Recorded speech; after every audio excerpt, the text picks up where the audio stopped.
think I'm going to have a problem with, let me go ahead and change something on here because I'm going to make sure that I don't hear it.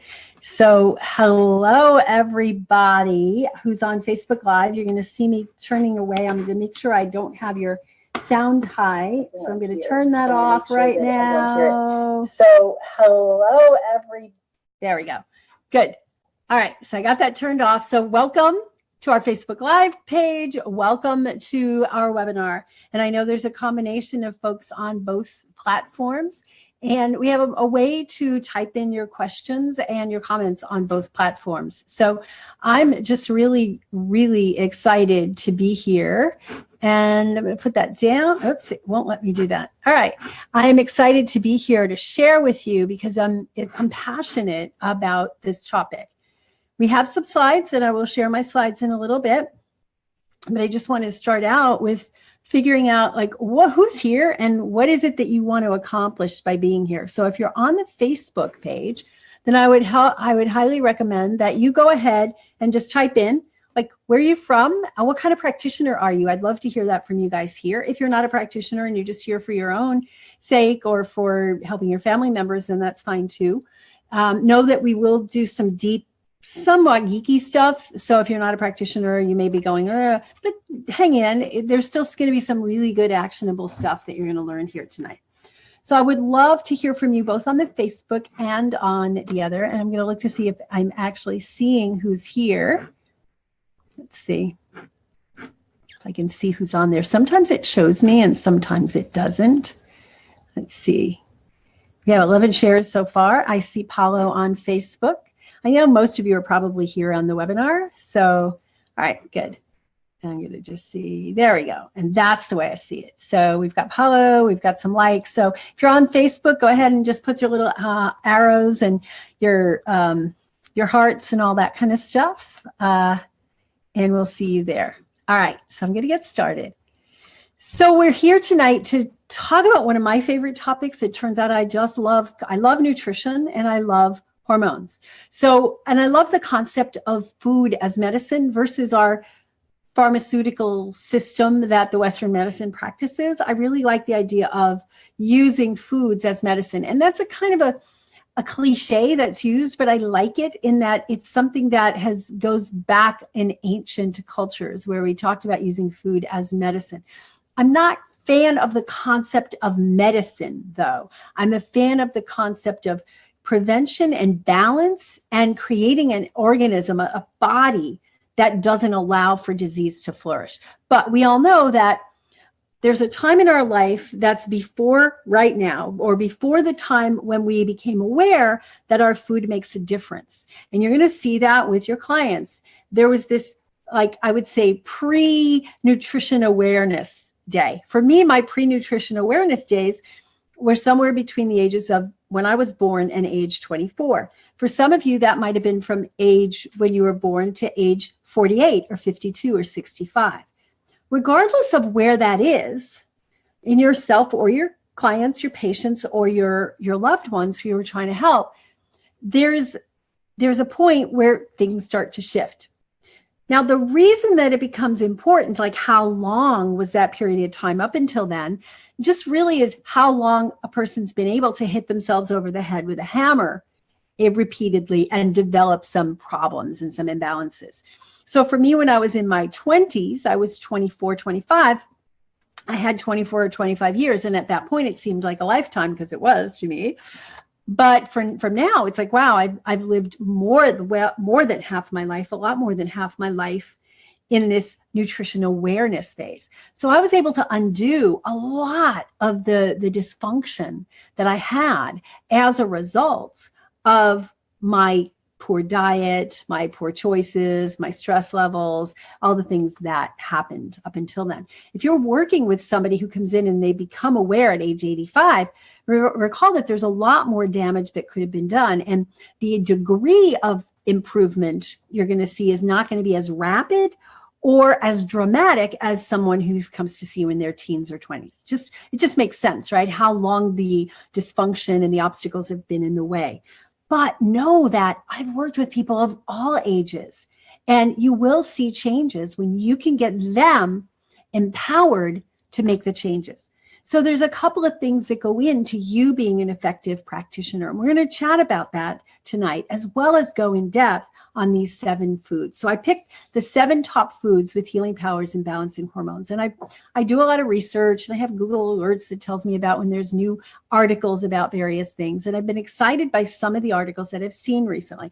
And I scroll on other people's Facebook pages and, various and sundry organizations and people who are doing research. And I like to keep up on the foods. But as you're going to see, some of these foods are not brand new, hot off the press, but they're new uses of foods that have been a mainstay of a lot of folks for a long time. So we're going to be talking about food as medicine in action, right? In action with balancing hormones. So I keep wanting to get way ahead of myself. I'm going to share my screen. And I'm going to share it on, share. And we're going to get my slide, and you'll see in a moment, you'll see a slide pop up. I'll do it on Facebook as well. I'll share my screen. And if I say share screen, and I give it this PowerPoint presentation, yes. Right. So you should be seeing my screen share. I'm hoping that it doesn't look like it got shared. Oh, there it goes. Yeah. All right. Perfect. So you should be, whether you're on Facebook Live or whether you're on the webinar, you should be able to see it. This is a workshop kind of thing. It's going to be a training, and we'll have some interaction. We'll have time for interaction. And it's basically the food as medicine. So for me, all of that stuff you're seeing in this picture in the background, that's all part of your pharmacy, so to speak. And there's a play on the word pharmacy. Instead of P-H-I-A-R-M, it can be spelled F-A-R-M, pharmacy. And a lot of the foods that have been finding to have so much healing power when it comes to hormones, but also lots of other stuff, are found in that pharmacy. So before we go too far, I'm going to get real excited and want to jump up and down and talk to you about this stuff. I want to make sure that you're aware that everything that I'm presenting tonight isn't intended to replace a one-on-one relationship with a qualified healthcare professional, and not intended as medical advice. So if you're working with a client or patient, or you're doing this for yourself, you have to keep in mind that they may be under the care of an endocrinologist, an oncologist, a primary care doctor who's prescribed some sort of medical intervention, whether that be hormone therapy, whether that be some sort of medications and anti-inflammatories, etc. And so you just have to make sure that you're at full disclosure with them, that everything you're doing is a matter of education, whether you're looking at their labs and educating them about their findings, which might seem like a medical intervention, which it's not, as long as you're reading their labs and educating them about the findings, and then educating them about some of the research behind how they can intervene and restore balance there. So I know there's a lot of talk about our boundaries. So whether you're a health coach, a nutritionist, a dietitian, a doctor, a nurse, you have different scope of practice. And in any case, you can always be safe, regardless of your scope of practice, by education and empowering people to take charge of their own health. And that's what I think is the future of healthcare. It's the present of some of us in healthcare, but it's really the future of healthcare. So if they're under the care of a doctor, make sure that before they decide, well, I learned all this great stuff, I'm going to dump my medicine, that you actually help them to work with their doctor. You can counsel them, coach them on how they can approach their doctor if they want to do any of that. So they're weaned off gradually if they're going off medications. So I believe, and I teach this in my trainings, my practitioner trainings, the top 4 skills that all health practitioners need, regardless of what type, whether they're a dietitian, a nutritionist, an oncologist, a family doctor, a chiropractor, an acupuncturist, a nurse, regardless of where you are. Did I leave anybody out? A physician's assistant, a physical therapist, whatever you're doing, that you need 4 really good skill sets in order to get results with anything but the most simple cases, right? Complex cases are abounding these days because we have a very complex environment. So I want you to have, number one, superior interviewing skills, knowing what to ask and how to ask, and the power of why. We teach this in our nutritional endocrinology training. We have about a 10 or 20 hour module that teaches this to people. And we talked about it last year at our Shine conference, which is our annual conference for health practitioners. And it was a whole weekend of how to ask the right questions, but also the functional assessment tools. You need to have an understanding of how the inner workings of the body go. And so I'm going to share with the nuggets as much as I can related to that tonight, as it relates to some of the foods that we're going to be talking about. But that in and of itself is a 36 module course that we teach in nutritional endocrinology, where you get into all the different organs and glands and how they work and how the hormones interact and how nutrition interacts. So really having an understanding of that. People who go to medical school or nursing school get a good grounding in that, but it's from a standpoint of conventional intervention, which is a disease model. And so I like to teach it from the prevention and balance standpoint. You also need some functional assessment tools. So the ability to look at their labs or to run different, or ask them to run specific labs or testing of their stool, of their urine, of their hormones, and be able to assess what's going on, what's going wrong. And finally, you need a complete holistic toolbox. And that doesn't mean that you have to be like an expert in every kind of intervention, but you have to be aware that there's different things that person might need. They may need some spiritual or psychological counseling. They may need some physical medicine type intervention. They're definitely going to need some nutrition almost all the time.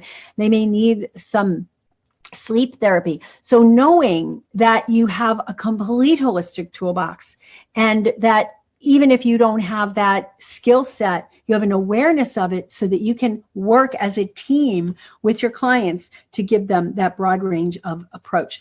The problem I see, one of the problems I see with Western medicine, is that they don't have a lot of tools in that toolbox. And most of those tools are related to something like, medications, surgeries. They have various technological type interventions or assessment tools.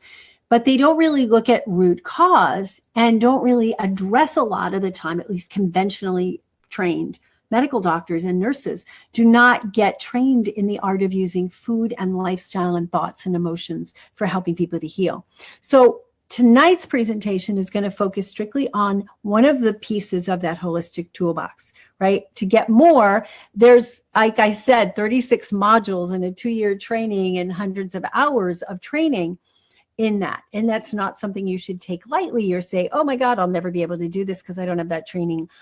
No, you can have pieces of it. But if you want the complete toolbox where you're going to master a lot of the things in that toolbox, you need more training. So you don't have to, but you need to be aware that, oh, Dr. Smith down the street is really good with this psychological aspects. And this person over here does trauma therapy, and this person needs that. Another person over here is really good with homeopathic work. And I really think that it's beyond some of the nutrition I know, and I want to get them into this homeopathy practice or acupuncture or chiropractic or massage, whatever it is. But I think without a complete holistic toolbox, we become like the clinicians and the basically mechanics of, okay, we're just going to apply what we know to the problem. And so there's a saying that goes, if the only tool you have is a hammer, everything looks like a nail. And there's been a lot of patients out there that are getting substandard care because they're being treated like a nail when really they're a screw. All right. So you want to make sure that you're addressing people where they're at. And if you don't have the skills, that you have that in your network. And that's why I love coming together on groups like this. And that's why we do live events and bring people together, because it gives you the opportunity to meet other practitioners who share your passion for truly helping people get to the root cause, but have different ways in which they approach it and different programs that they have to address it. So it's really cool to create a network. So as you know, Hippocrates said a long, long time ago that let your food be your medicine and medicine your food. He talked in Old English and said, let food be thy medicine and medicine thy food. Okay, so basically food is medicine, but medicine is food. Okay, so I will say that that goes back a long way, thousands of years. And also the ancient Ayurvedic proverb, I'm not sure how old this is, but they basically say when the food is correct, medicine is of no need, because, right, the imbalance, and food can be taken lightly as just the nourishment we put in our mouths, but I think food is also everything that comes in to nourish us. So it's the things we listen to, the people that we're around, the energy fields, the environment, all that stuff enters the body and either helps it or suppresses the functioning. So when the food is correct, medicine is of no need. But when the food is incorrect, medicine is of no use. And I'm sure you've seen that, where people go in there year after year after year taking these medicines, but nobody's addressing the root cause. So all of the things that I'm giving you tonight are about addressing the root cause. It's not about like, okay, so somebody has this hormone problem, we're going to use this herb or this food. That's a this for that approach. That's an allopathic approach. And we want to take a more integrative and holistic approach. So I look at nutritional endocrinology as one of the best ways to really balance the system. Endocrinology is the study of the glands, the glandular systems, and the hormones. And nutritional endocrinology is manipulation with that, with food and lifestyle. So it's not about giving somebody a pill. It's more about assessing what's going wrong functionally, like functional medicine. Functional medicine is incorporated into nutritional endocrinology, finding out from them and doing a really thorough history, but connecting with them, and then applying therapeutics that address the root cause. Is it a nutrient deficiency? Do they need more sulforaphane and you're going to give them broccoli? Do they have some hormone imbalances that will benefit from particular foods, lifestyles, and other practices that they can do? So that's what I see as nutritional endocrinology. And I see that as the future of medicine. It's a combination. I see it as a combination of functional medicine with the assessment tools. And then instead of just, okay, we need this nutrient or that nutrient, really looking at how do we outline and design the appropriate diet, lifestyle, and attitude systems as well. So I consider as part of nutritional endocrinology, the attitude, the psyche, and all the rest. So that's what I'll give you as far as the nutritional endocrinology. So you have a framework for the rest of this conversation. So I think endocrinology isn't a subspecialty. It's actually the master control system in the body. It's not a subsystem. It's the master control system. So we have, let's just say we have a neurologist and they study the nerves. We have a urologist and they look at the kidneys and the urinary tract, right? We have what's the word for the gynecologist who looks at the female reproductive system. But an endocrinologist is not limited to one part of the body.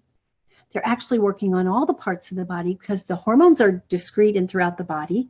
They're not just secreted by glands. So endocrinology involves the glandular secretions that come from the digestive tract and the nervous system and the heart and the kidneys. They all have different glands, different endocrine tissue in them.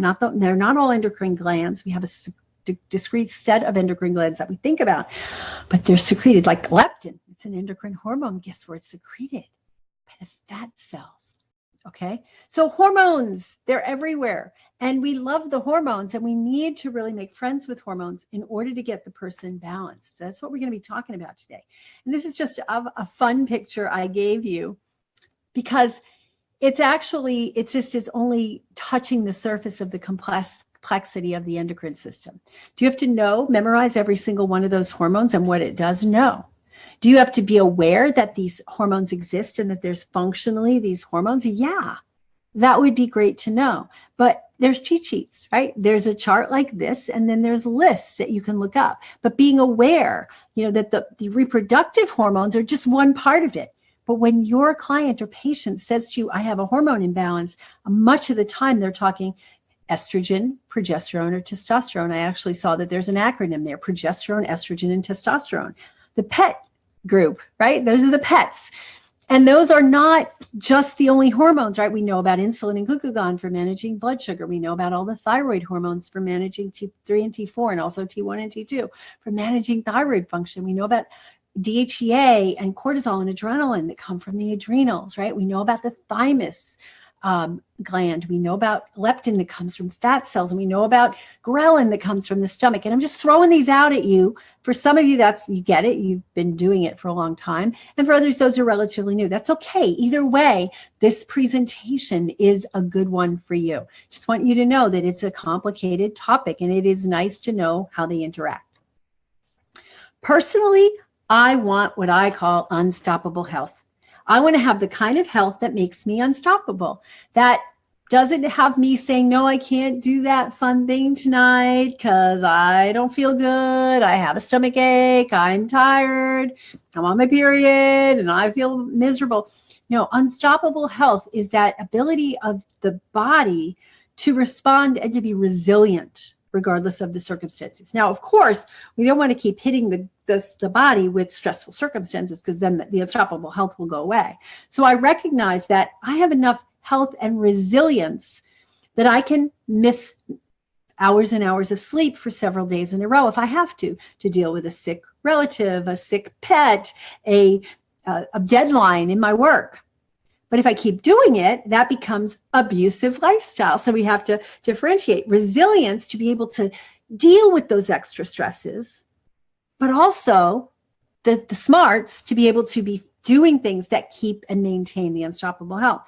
What I see and have seen in my practice of over 25 years is that there are a lot of people who are picking and choosing which of the health factors to actually work on for themselves. So they may come in and they're drinking only pure water and plenty of it, and they're eating only organic food, but they're not sleeping, or they're stressed out all the time. So all of these things will interfere with health. And your job as a practitioner, as a health coach, as a doctor, as a nurse, as a physician's assistant, and any other of the health professions, your job is really to help that person to achieve unstoppable health. And like I said earlier, some people may be this far away, 4 feet away, and some people might be 3 inches away. And it depends on how long the quote unquote abuse has been happening. The imbalances have been happening up until then. But there's always things you can do.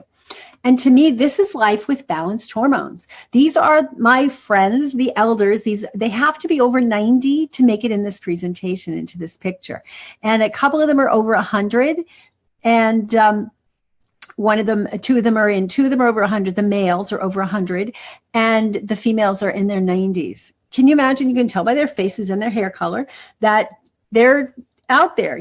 They're older than you and I are, most likely, but they're still doing that stuff.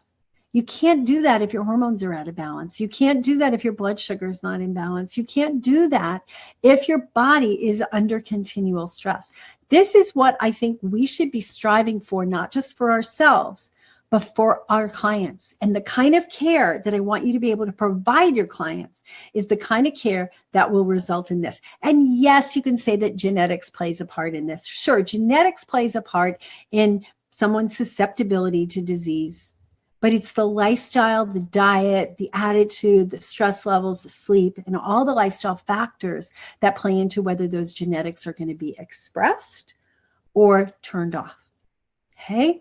So that's what we're looking for. So just to give you a little review of the endocrine system, these are the major glands that we talk about. There are more, and there are more hormones way than this, because you saw in the other chart, there's a lot more. But the pituitary and the hypothalamus is up there as well, but they are the master controllers. Hypothalamus is the master controller, tells the pituitary how to be the slave driver for the other organs, the other glands is what I think about.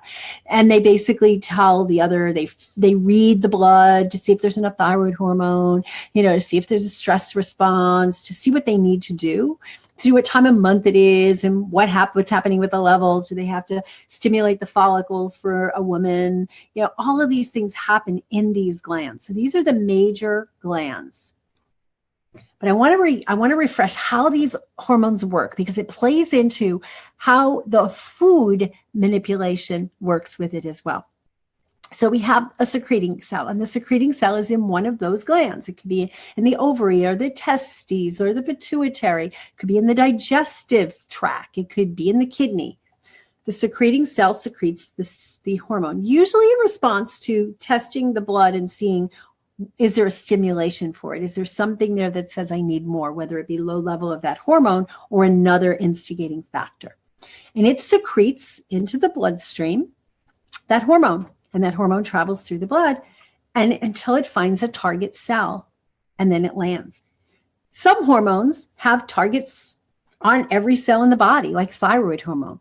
Some have the majority of their targets on particular areas like FSH and LH, which are stimulators for the ovaries or the testes, right? So they're all different, but the target cell then goes, oh, okay, I just got told a message. The thyroid hormone, the T3 that just landed on me, told my body, told me to turn up the metabolic rate, speed it up and make more energy. Great, I'm going to do that. Oh, I'm the ovary, and the target, the hormone landed on me and said, hey, produce more estrogen. It's getting to be that time of month and we're getting into fertility period and we need to raise the estrogen, right? So that's what the hormones do. They're just messengers. A friend of mine used to call them emails. It's like an email from one area to the other that tells the other area what to do. So this is just an overview and a review for a lot of you. But I want you to be aware, whether you know this or not, whether you've been to medical school or nursing school and you've studied hormones, the awareness that hormones control every single physiological and behavioral activity in the body. They're the messengers of life, and what they control are your digestion, the metabolism, growth and repair. Are we burning fat or are we storing fat? Are we adding new muscle, lean muscle, or are we breaking it down? Reproduction, mood, nutrient absorption. All of those hormones, CCK and secretin and all those that are produced by the digestive tract will affect the absorption of nutrients in the digestive tract, and also insulin levels, the immune system, stress response, the adrenal hormones like adrenaline and cortisol, the appetite, ghrelin and leptin play this little dance with each other, cardiovascular function, fluid balance, and blood sugar. Now, you may or may not know all these right now, but like my point is, I want you to be aware of this, and there's plenty of ways you can go deeper with this. You can join me at our SIGN conference. You can join our NEPT program or our CMDS or our IRSPT programs, our clinical mastery of the digestive system, our insulin resistance practitioner training, our nutritional endocrinology practitioner training, or come to our annual event. And you can also come to some of these webinars and learn, a basic. If you want to go deeper, those are the programs to look at. So I'm giving you the overview so you get why it's so important to keep hormones balanced. It's super, super important. So we are going to talk about a little bit about what controls the hormones. And this is where you come in. This is where you can make an impact. This is where you can empower and teach your clients how they can keep their hormones balanced. We already saw that how happy hormones doesn't just mean good sex drive and reproductive function.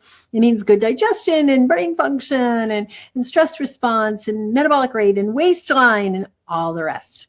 So nutrients affect it, foods affect it. Stress it impacts it. I'm not even going to say affect or influence, but stress impacts it. The environment either impacts it or influences it positively, depending on the environment.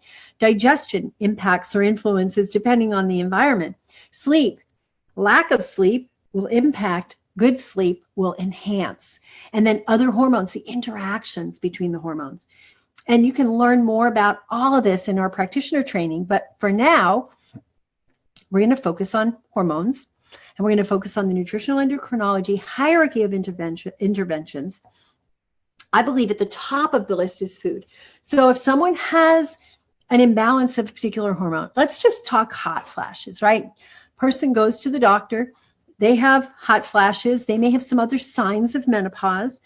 And the doctor runs a test and finds out that their blood levels of estrogen or progesterone or both or testosterone are low or on the low side. The average MD will then go to, oh, hormones are low, let's replace them. But look where that falls in my hierarchy. It's right at the bottom, right? What we really need to ask over and over again is the simple question, why? Why? Why is the estrogen level low? Why is the progesterone level low? Well, if you ask the conventional medical doctor who sees menopausal women all the time, a gynecologist maybe, they'll say, well, because she's 50. And I go, oh, so why are her hormones low? Because she's 50. They go, well, because that's what happens. It's called menopause and the ovaries slow down. But the point is that it's not a disease. It's a state of life. It's a transition of life. So that the symptoms are not really caused by the state of life. The symptoms are caused by an imbalance in those hormones created by something else. And your job is to look to find out what that is. I like to start with food. Starts with food. Lifestyle as well. Food and I consider food part of the lifestyle, but food and lifestyle. If you look at my pyramid over here, you see all these pillars, and these are the pillars that hold up the rest of the body. And if any of those pillars are crumbly, not working properly, what you're going to see is symptoms resulting, right? So we want to look at food and lifestyle. Then we can look at herbs. We can sometimes look at it as part of the food regime. That's fine too. But I mean, when I say herbs, I mean like herbal formulations, tinctures, etc. I don't mean like food herbs. I like to look at herbs as foods that are culinary, and then herbs that are more of the therapeutics is really, let's just think of it as the ones that are too yucky to incorporate into food. The food herbs taste good. You can add them to your food. Ginger, turmeric, basil, oregano, all those things. So there's food and there's lifestyle. Then we can look at isolated nutrients, but we really want to start off with looking at how do we get the food such that it makes the nutrients come up to speed, and then the bioidentical hormones. Now, it doesn't mean that you can't do these things concurrently, because in some cases they come in and their hormones are so whacked out, they're too stressed out, and their hot flashes are too bad for them to even think about starting to make new food. So you can give the bioidentical hormones, right? Or you can get them prescribed and send them to a doctor who can, if you're not licensed to do that. But you've got to be looking at all the rest of this stuff at the same time. Otherwise, you're just giving them a Band-Aid. Okay, my buddy, Dr. Tom O'Brien, who I spoke to a couple of nights ago, I love the way he put it. He said, look, if somebody's struggling, they're drowning, give them a life preserver. But don't stop there. Don't leave them in the water with a life preserver and say, see, you have a good life. You want to pull them out. You want to say, what's causing it? Oh, well, my goodness, there's a weight strapped to their foot and it's pulling them down. Well, the life preserver is not solving the problem. It's just keeping them alive, right? So we need to be able to intervene, give them Band-Aids. He calls them life preservers. I call them Band-Aids. I like the combination of the two. But you also want to be able to get to the root, and food is so critical. Food is something we can impact the functioning of our body with at least 3 times a day. So sometimes people eat only 2 meals a day or 1 meal a day, but every day we're impacting that, right? And we need to be able to look at how can we best utilize food as our medicine. Okay, so enough, wow, preliminary, and I got you through a lot of this, but hormone families are a good way to look at it. It's just families, right? That's instead of looking at that big chart of families, I like to break them up. We go into a lot more of this in our programs, in our nutritional endocrinology. But let's take a look at the top 7 foods with healing powers.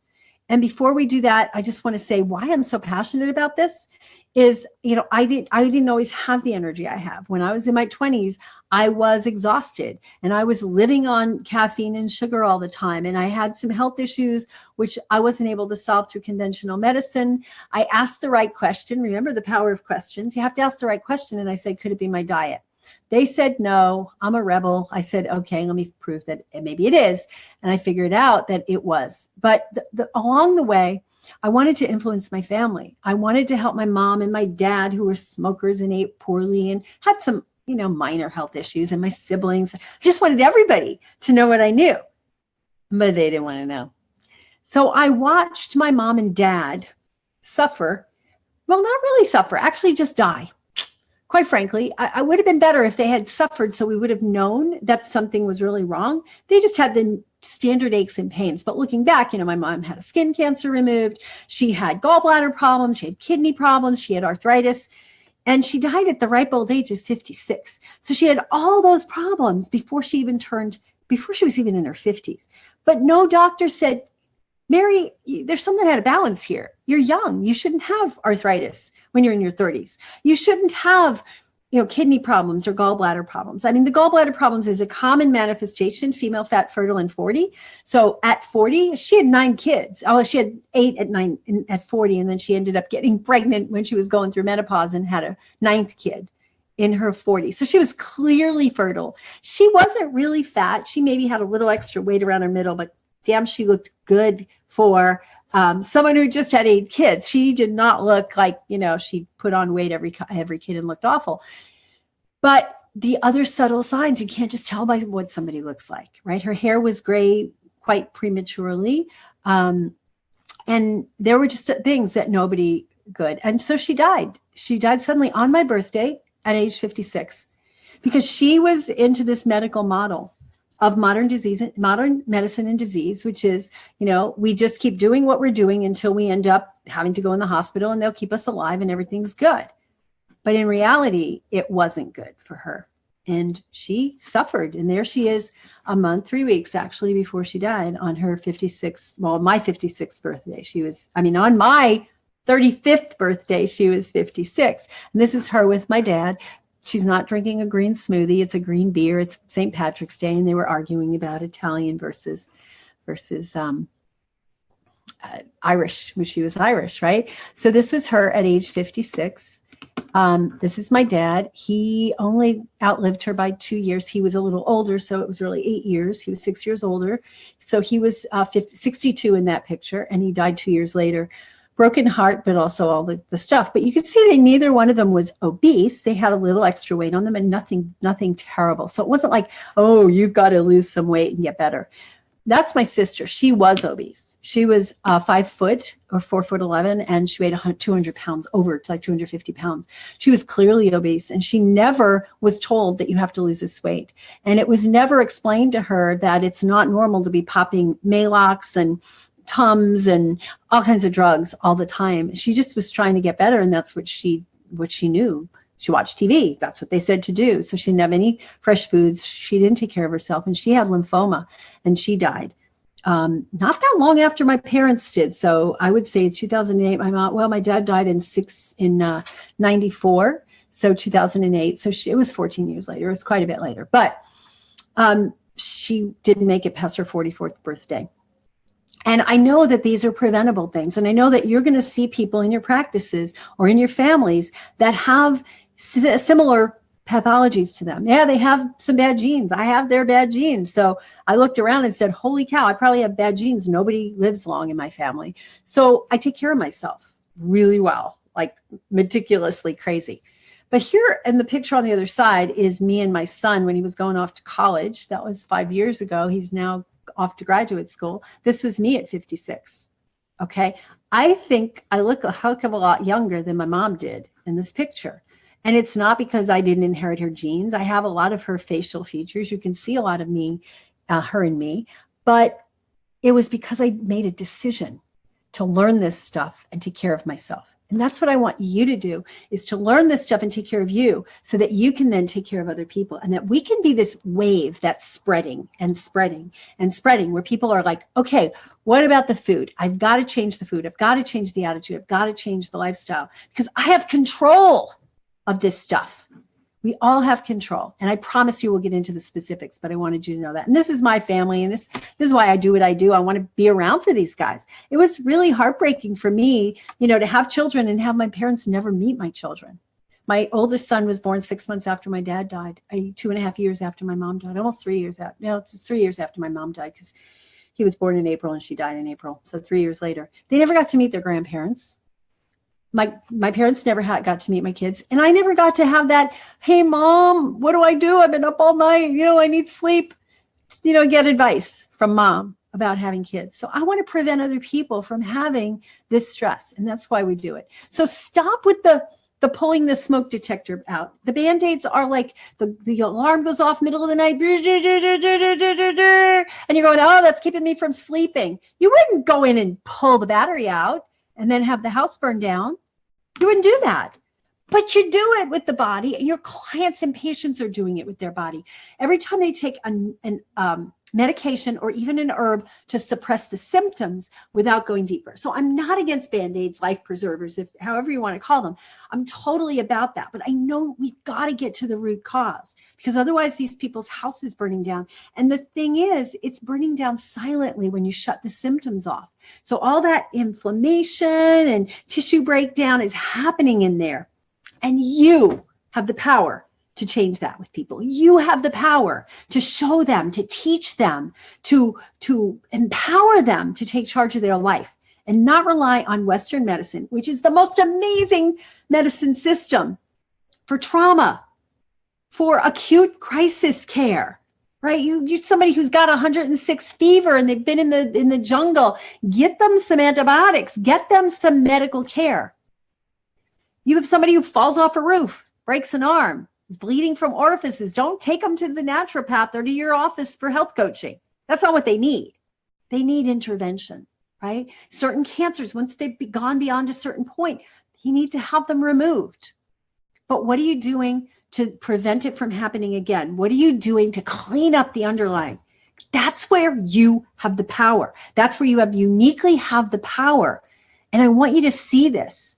And I want you to think about it every time you're thinking, like for yourself or a family member, well, they have this symptom. What should I do about it? Really, it's a lot of the same basic stuff. And then there might be specifics to restore their specific imbalance. So that's what I'm going to talk to you about, some specific foods tonight. Well, is everybody committed here to not allowing the houses to burn down, to not allowing people to just like get messed up from the inside out because they just want the symptoms to go away? And again, I'm not against Band-Aid care. I'm not against throwing them a life preserver. But I am against just throwing them a life preserver or putting a Band-Aid on and say, see, you have a good life. That's what I'm opposed to. We need to get people out of pain so that they will be able to do the things we want them to do. But we also need to be able to get to the root cause. Is this making sense? So give me a hey if this is making sense to you. Is this making sense? Great.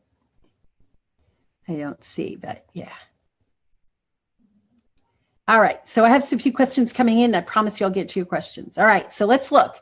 So I want you to get the most out of this. So I'd love it if you turn off your cell phones or put them aside. You know, I know you may have kids that may want to text you in the middle of this, but just don't be sitting there looking at your Facebook posts. And there's a lot going to be here. And maybe so far you're going, oh, she hasn't said much yet. I have said a lot yet. I have said a lot because for you to empower your clients is where you have to help them to make a paradigm shift. And I'm helping you to make a paradigm shift. We're going to go into the details. What I want to let you know is that have some paper handy. We're going to take notes. At the end, I'll tell you how you can get copies of the key slides. I'm not going to give you all my slides. You don't need pictures of houses burning down. But I'm going to give you some of the charts because we'll see some charts. I'll give you that, and I'll give you a link to that at the end. Okay? So have a paper and pen handy. Stay focused. Keep an open mind. Because just because I say one thing that you say I already knew, if you say I already knew that, you lost the next bunch of stuff. So keep an open mind. Share it with your colleagues. Go on Facebook if you want, and just do this. Share it. You can share you can say share on the Facebook page, or you can just go to your Facebook and type in, you know, hey, check this out, drritamarie.com/vibrant/food-4-hormones. drritamarie.com/vibrant/food-4-hormones. And if you're on the Facebook, please like it and share it with your friends. And send me some hearts. I love that. I love seeing the hearts. Let's see who's on Facebook. I can't see. I don't know how to see. Okay, there we see a bunch of people. Keldy and Doreen and Lynn and Jenny and Debbie and Paulo, and there's a bunch of shares too. So share it. I really would appreciate that. And I see some that likes. Send some hearts and likes. They say that hearts get more. They get more popular press. So especially like if you're on a Facebook and you're trying to, you know, kind of get people to know you. Yeah, there come the hearts. Thank you, thank you, thank you. Appreciate you. All right, so let's just go ahead and jump in. So you want to ask the question, is your client's diet creating hormone harmony or an all-out war? Some people have those time bombs just sitting on their plate. And one of my patients, when I asked her how, so I was asking her about her history, and her husband had been deceased. And I said, how did he die? She said, he died by his fork. Cool, right? I mean, at first I'm like, he died by fork. And I'm like, somebody stabbed him? No, he died by what he put on his fork. And what we put on our fork either makes or breaks us. The so-called healthy diet, this food pyramid that came out in the 90s, it's a hormone and health disaster. It creates hormone imbalance. It's focused on, you know, all these servings of grain that is not necessarily whole grain. And it's carbohydrate rich. It can be spiking insulin levels, which damages blood vessels, which throws the brain off, which contributes to cancer, which contributes to all kinds of hormone imbalances. So this is a disaster. It was said to be a disaster. It was predicted by Louise Light to be a disaster if it got passed. But guess what? The food lobbyists pushed for it, and it's there. And what people think is a healthy diet is actually creating imbalance. food is the medicine that is the magic to get to the root cause. And that's what we want to get to. We may not find a root cause like, oh, this person has a deficiency of this nutrient and that's what the cause is. No, it's a composite of causes. And usually it's rooted in poor nutrition, overnutrition, and a lot of stress. And it's stress in some way or another. So the end of the workshop, I want you to be able to know why food should be the first approach to hormone balance rather than the last-ditch effort. And I think I've kind of gone through that one already. What the latest research says about the healing potential of these top 7 foods and restoring balance to thyroid and adrenal hormones, leptin, insulin, and sex hormones. And I recommend you take some notes. And again, I'll tell you how you can get access to the slides at the end, the slides that have the charts of that.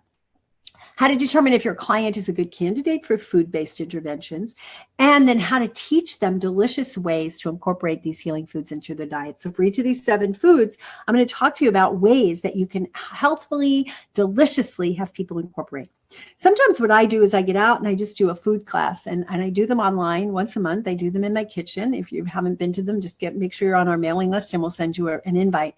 But I'll say, okay, we're going to do this thing about a certain food or a certain restriction, and I just throw all the food on my counter and I allow myself to create, because I've somehow been blessed with a gift to be creative. Some people can paint and some people can sculpt and some people can write beautiful poetry. I tried my hands at those things and I'm okay at them, but I'm really good with food. So I do that.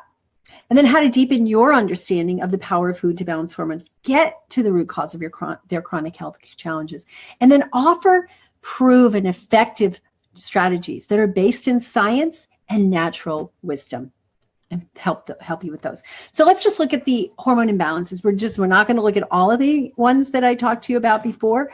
There's something shimmering at the top of my screen. I wonder what that is. Okay. I don't know if you guys are seeing it or not, but when I look at the screen the way it says you're seeing it, there's like this flashing thing at the top that shows like some icons and whatnot. So I'm not sure what that is.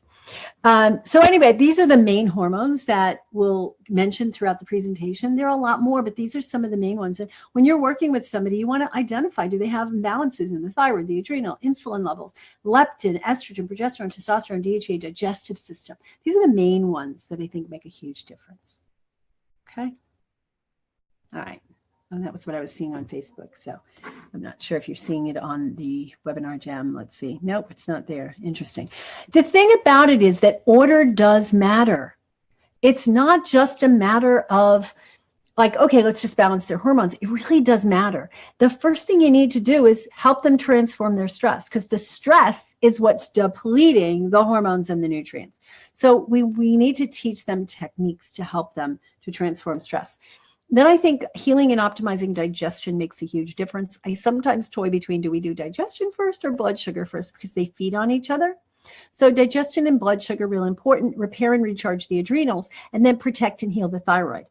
Once you do that, chances are good that the estrogen imbalances repair themselves. Chances are good that the organ imbalances, the cardiac stuff, all help to get nourished. If not, then there's ways to address each of those. But I feel like this is the core basis for what we do. And these are some of the hormone balancing hierarchies. So we're going to look at the hormones that related to digestion: secretin and CCK, cholecystokinin. There's also gastrin and a whole bunch more. Blood sugar, insulin, glucagon. Stress response, the main ones that we'll look at are cortisol and DHEA and the balance between them. Thyroid, T3, T4. The sex hormones, estrogen, progesterone, and testosterone. I think I'm going to start writing those into progesterone, estrogen, and testosterone, so we have the PET.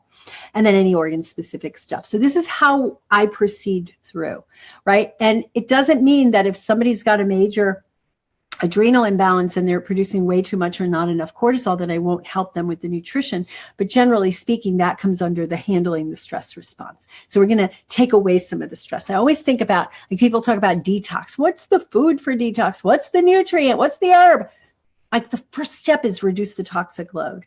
And that's similar in here when we're talking about the imbalances here. We need to take the stress off the system, because the stress on the system is what's causing this. The stress could be nutritional stress.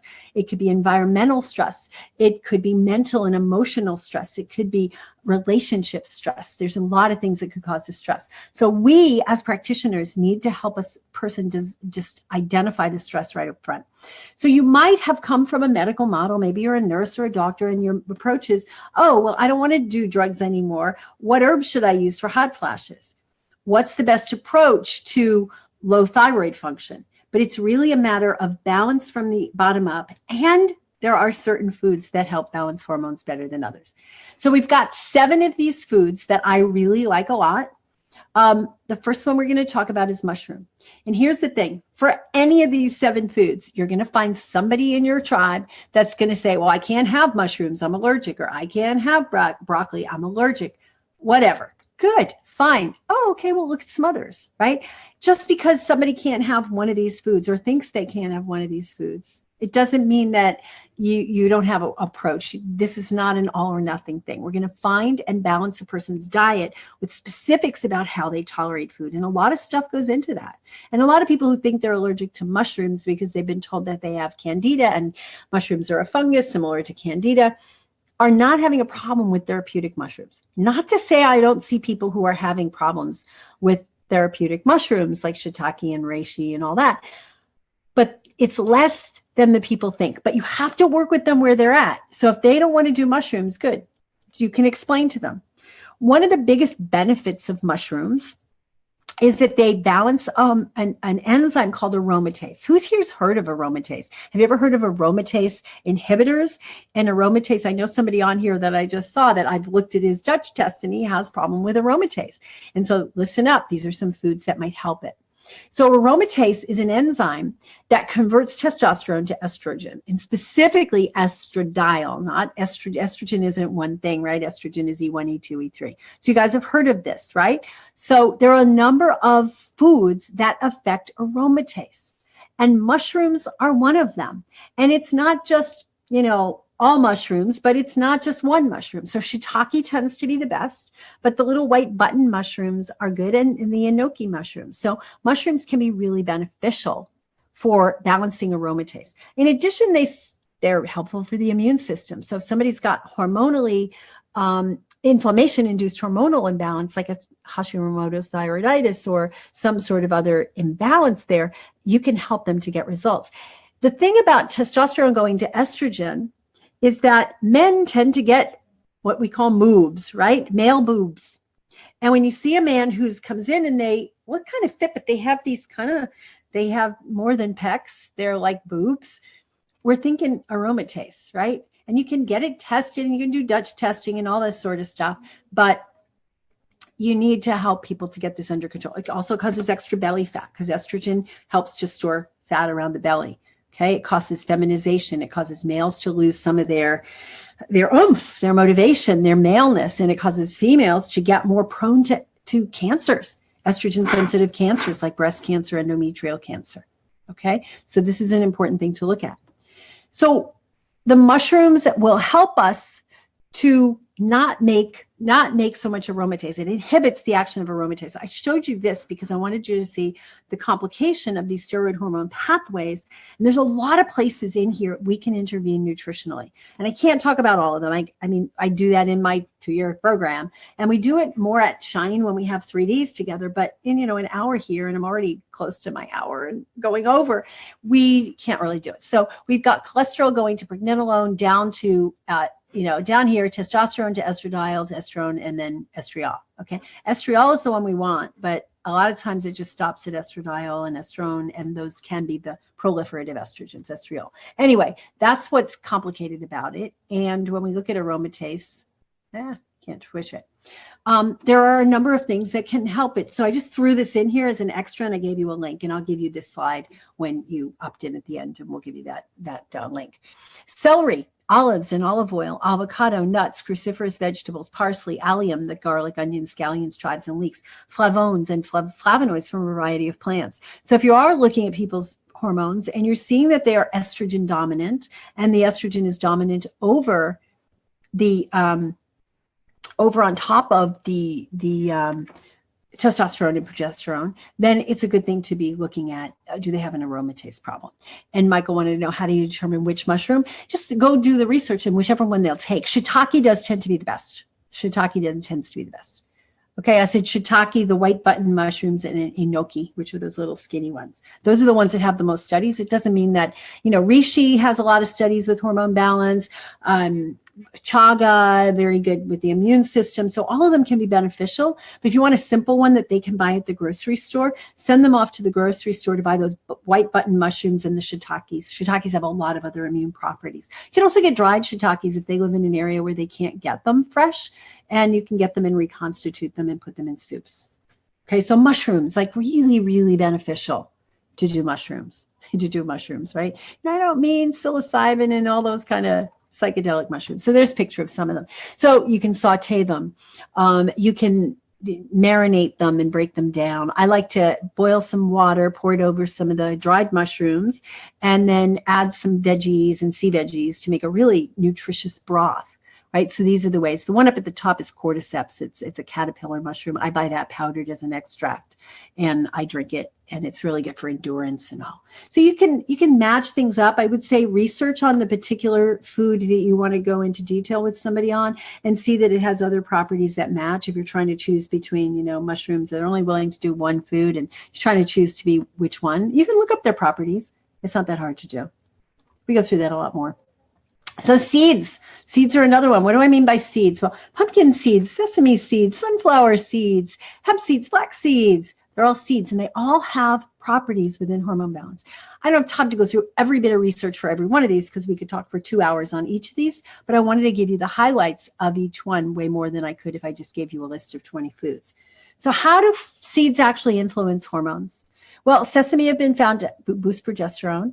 Flax tends to be a phytoestrogen, and it also provides omega-3. That seems to have gotten skipped on that line, but it provides omega-3 fats, which are important for all hormone pathways.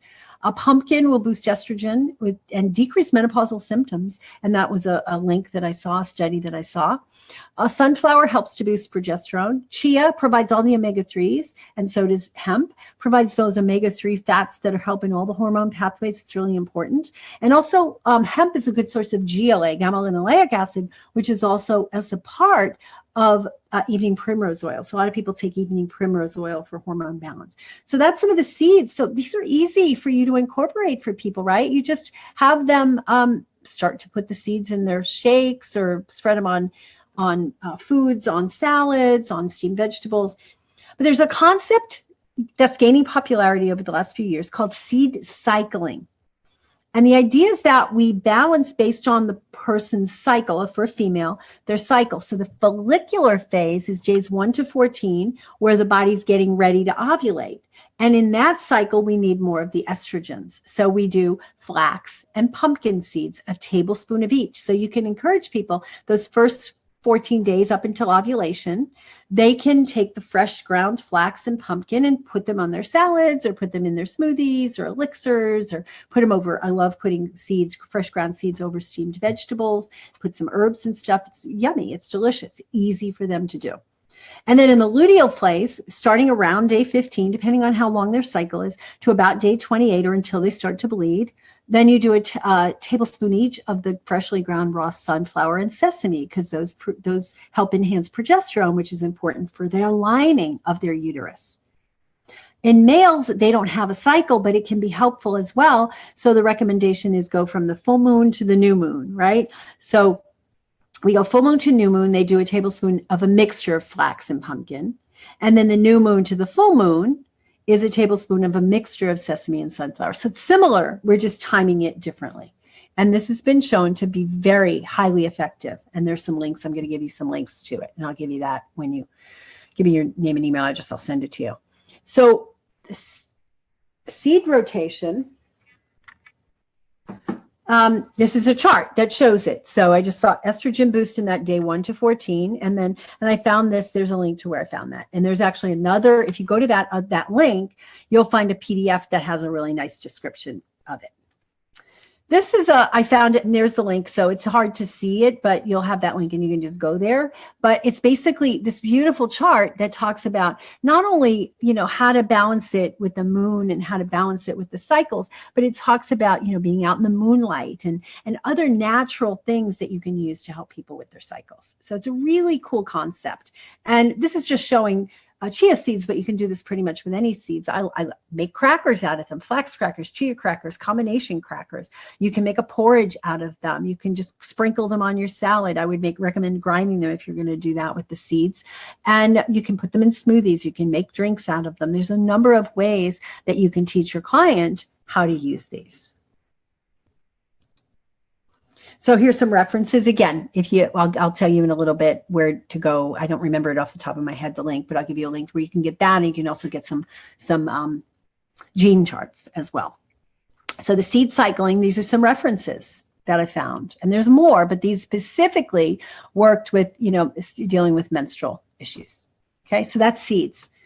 Another one of my favorites is turmeric. I love turmeric. I love to get the fresh turmeric root, and I love putting it in smoothies and salad dressings. I make a really killer salad dressing that people actually love when they taste it. And it's tahini, which is sesame seeds. So which part of the cycle would that be good in, right? That first part. So tahini, and then some garlic, which is also a good aromatase inhibitor, and some lemon. And then I put in turmeric, a piece of fresh turmeric, a piece of fresh ginger. And then I usually put a pinch of sesame oil just to get it in, and maybe a little bit of salt. And cayenne if I want it spicy. Oh my God, that's so good. And it's easy, and it's a real nice hormone balancer. So let's look at how it helps to balance hormones. It's got proven estrogenic activity. It mimics the activity of the hormone estrogen. It's got some antispasmodic action that can help people who have menstrual cramps and other cramping kind of things. It has the property of being an emmenagogue, so it can actually stimulate menstruation. It's mild and supportive uterine tonic, so it's uterotonic. It keeps the uterus nice and firm and tight. It's reported to inhibit the growth of endometrial cells, so, the cells that line the uterus, by modulating the secretion of estrogen. And also, it's really important in the liver detox and digestive support, and it improves the ratio of the 2 and the 4 hydroxyestrogen. And I'm going to show you a chart in a little bit so you understand what those 2 different estrogen metabolites are. So there's turmeric. I make elixirs with the powder. I'll put some in my smoothie. I usually put big chunks of that in my smoothie. There's other ways you can teach them to do is saute and put it in there. A dal, like a lentil kind of dish with the turmeric in it, very traditional Indian. So there's a lot of ways that you can empower your people to just add this food. Yes, of course, you can get it as a concentrated capsule. And if somebody has serious illness, like a cancer or some serious inflammatory condition, you might want to do that temporarily. But it's easy to get people to just incorporate these new foods into something they're already doing. So ask them questions. What are you eating? What are you having for breakfast? See where you can push in some of these foods. Okay. So I'm going to talk about black cumin seed and oil. And that there's been a lot of research on this one in terms of Hashimoto's, in terms of it bringing down antibodies and helping with thyroid function. Black cumin seed is also called black seed. So if you see black seed oil or black seed, it's the same herb. And it has a number of other names. Nigella sativa is the Latin name. And it has a constituent called thymoquinone that's known to protect cells from autoimmunity and speed the repair of damaged cells. So it's really important in somebody with Hashimoto's where there's antibodies and it's breaking down. They can actually repair the thyroid as well as decrease thyroid inflammation, improve the thyroid resistance, so improve the cell's response to T3, because a lot of people develop thyroid resistance, and it improves weight loss. So this is a really, really good one. So results of a double-blind placebo-controlled study on black cumin, Nigella sativa, black seed. This is an 8-week study. This is 8 weeks. So if you're working with people with thyroid stuff, listen up. The TSH dropped by an average of 2.29 points. That's huge, right? The TSH should be in the range of 2.29. We're having people drop it by 2.29. Their T3 increased by 0.14. So if we look at T3, we're looking at, let's just say a T3, free T3, the range of the ideal. Okay, the lower limit of the ideal range is about 3. So if they were at like 2.86, it went up to 3. So that's significant. The T4, even more significant. So it says to me, it didn't necessarily increase the conversion from T4 to T3, but it increased the T3 in itself. And I bet, I'm just thinking out loud, combination of black seed with selenium, like Brazil nuts, and with working on the thyroid gland could help. Now, these people were not given any other dietary advice, and they were not given any stress advice. They were just given this herb. So imagine the potential of adding this with some other things we know. But the T4 increased by 0.82, and that's significant. Anti-TPO, which is the anti-thyroid thyroid peroxidase antibodies, decreased by over 146 points. Now, people sometimes have it up to 50. And that's considered a problem with autoimmune thyroid. Dropped by 146 points. That says to me that people with the lower end can have a complete remission in 8 weeks, which is amazing. The other thing is VEGF, which is vasoendothelial growth factor, and it's attributed to cancer, and it's attributed to problems with the blood vessels. And that growth factor decreased by over 1,421 points. So huge. Plus, these people, without doing anything else, no other dietary changes, lost 2.9 pounds and ½ inch around their waist without changing the diet. So I've given you a link to that NIH study in here.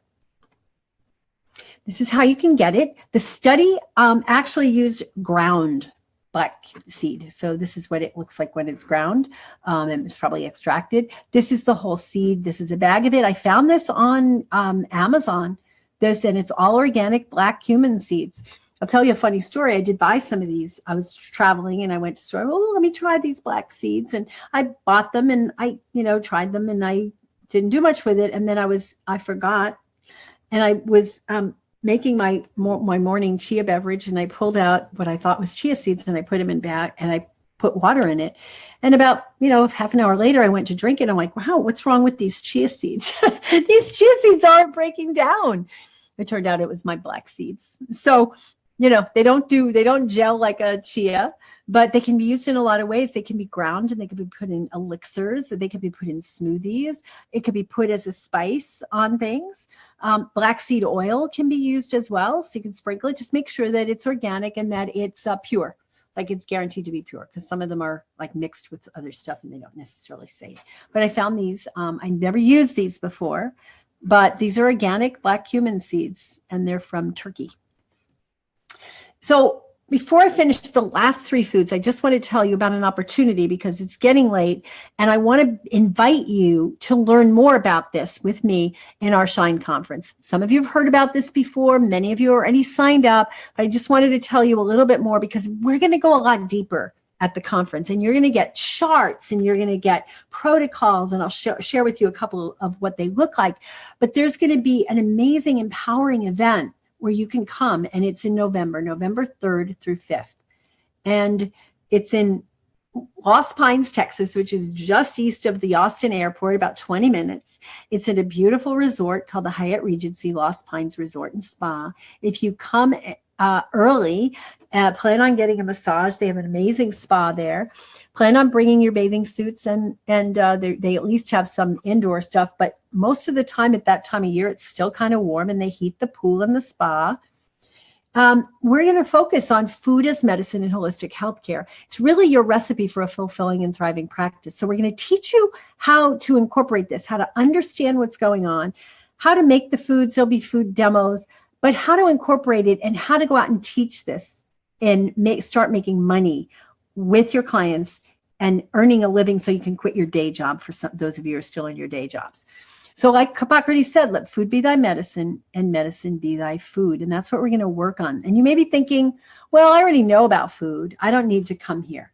You are going to learn a lot. If you think you've learned a lot in the last hour and 15 minutes with me here, imagine spending 3 days where we can take our time, where we can go deep, where we can do some practical exercises, where we can talk cases, and we can really dig deep into this. So we've broken up the 3 days into day 1 is appetizers, day 2 is main course, and day 3 is dessert. And I'm going to just show you a couple of things, and then we're going to go on to the last 3, and then some general stuff that you can do. And I'll give you the link to where you can get more. So appetizers, we're going to learn how to assess for nutrient imbalances. So how do you know which imbalances they have, what foods they think are healthy but really aren't, the categories of foods that can deeply nourish, how to get them to use them regularly, and we'll have some demos, the myths about snacking and grazing, how to find out what works best for the client, because there is no perfect diet for everybody. We're going to have somebody, an Oriental medical doctor, talk about Chinese medicine and matching the foods to body type and how to incorporate those food demos into your practice. And that's as a way to attract people in. And I used to do that, and wow, I would get lots of clients from it. The main course you're going to learn on day 2, you're going to learn how to restore balance to the specific hormonal areas and the specific gland and organ systems, how to use them to help the brain, the digestive system, the immune system, the liver, the heart, and overall health and wellness. Huge. We're going to go really deep into the gut. We're going to talk about fermented foods and how to make them, but also how to get them the balance in the microbiome, which is going to affect them on every single level. We're going to talk about blood sugar and how blood sugar impacts their circulatory system in their heart, and how you can test and incorporate this into your practice, and how to incorporate elixirs. And we're going to show you some of those, my favorite ways to get people, because people love them and they drink them, and then you can get a whole bunch of herbs and nutrients in them. And then finally on the dessert day is what are you really going to do when your clients seem to be doing everything you recommend, but they're not getting the results? And we're going to have some really good discussion. How to use nutrition to go beyond the take the pill paradigm and really help them use food as medicine and address the diet, and how to go above and beyond and truly create a wellness mentorship practice with your client. And we have some guest speakers that day. We're actually going to have one of the things related to food and women's hormones is going to be on Sunday, because that's the only day our speaker could make it. Ideally, she would have been on Saturday, but she's not going to make it until Sunday. And then how do you really guide them? How do you put this into practice? How do you actually get them to do the stuff? And how do you attract clients to take this on?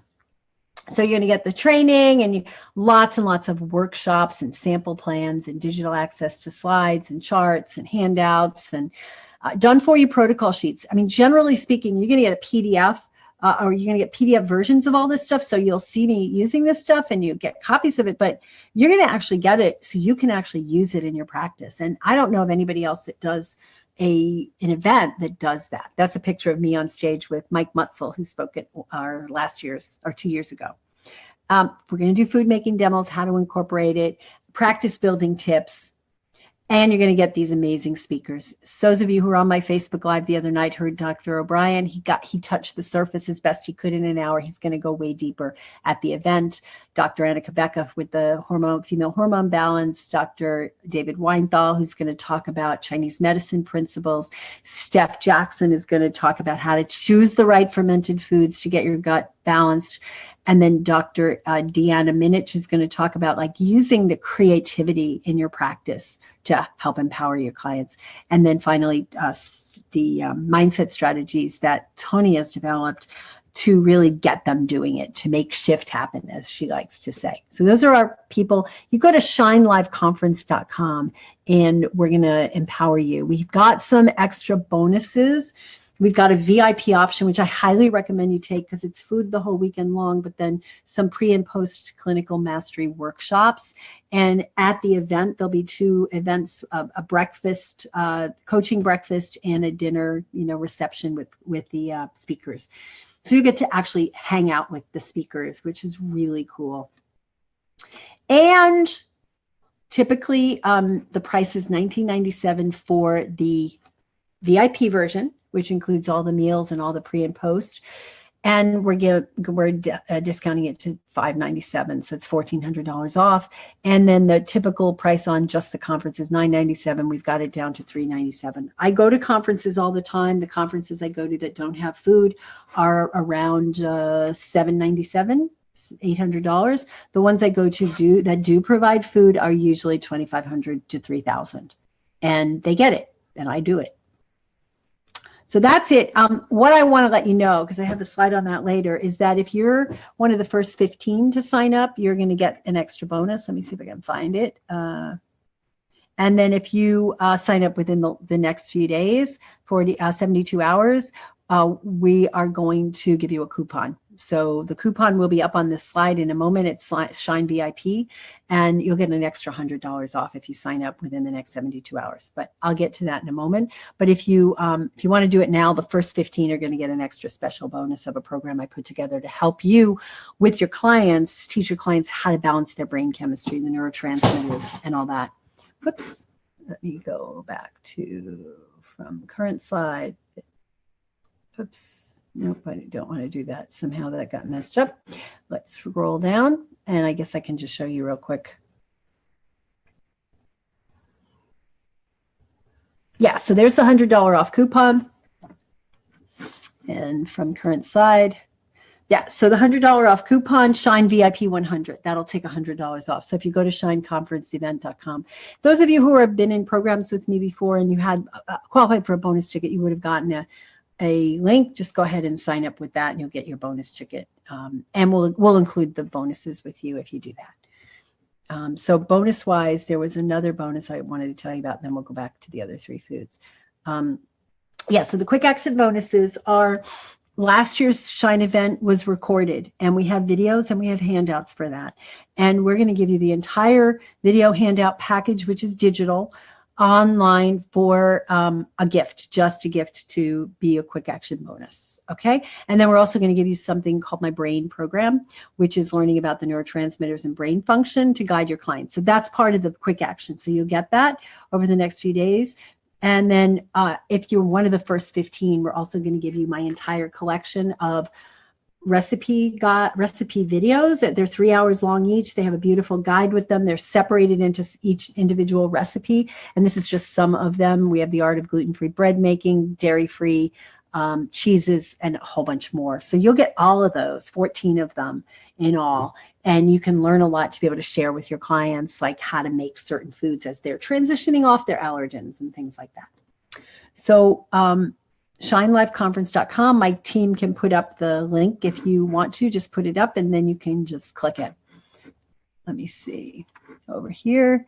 Offer. Yeah, so it's up there. Just click it and there, and make sure you use the Shine VIP 100. It's only $100 off the VIP. The regular is just regular price, which is $397. Okay, so it's if you want to do VIP, do it. You'll just pay the difference right now. All right, so I'm going to go back to where I left off because I want to go finish these, and I apologize for this going too long. I just always have more to say than I have time to say it in.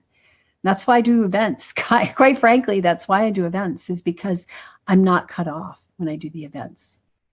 Okay. Okay, let me go back here because I can actually, plan more and get really in depth with you guys.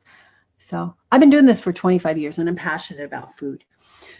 So my next set of foods is fermented foods. You hear me talk about it all the time. You hear me talk about it in relationship to the a lot of things, but in relationship to the gut, right? It's really important for the gut, but it's also super important for hormones. So let's look at that. So some of the fermented foods that I like: sauerkraut, cultured vegetables, kefir, nut and seed yogurt. And I make a variety of nut and seed yogurts, very easy to make, very easy to guide people through. Coconut, you get a coconut, you scoop it out, you put it in the blender, adds a little bit of water or the water that comes with it, add some probiotic powder, and then just let it sit overnight in a warm place, about 90 degrees, or in a dehydrator or a yogurt maker. I do it with cashews. I do it with cashews and hemp, do it with all kinds of things. And those are amazing fermented foods, not only good for the microbiome, but good for the hormones. So how? Well, they help to stabilize blood sugar. They help to reduce food cravings and keep the insulin sensitivity high. They affect those receptors on the cell. So really, really good. They aid in weight loss. They lower the BMI and waist-hip ratio. What does that mean? The waist-hip ratio is a sign of insulin resistance. So that's how they work with the stabilizing blood sugar. And it has to do with the impact of the hormones and the lining of the gut and how that interacts with the pancreas.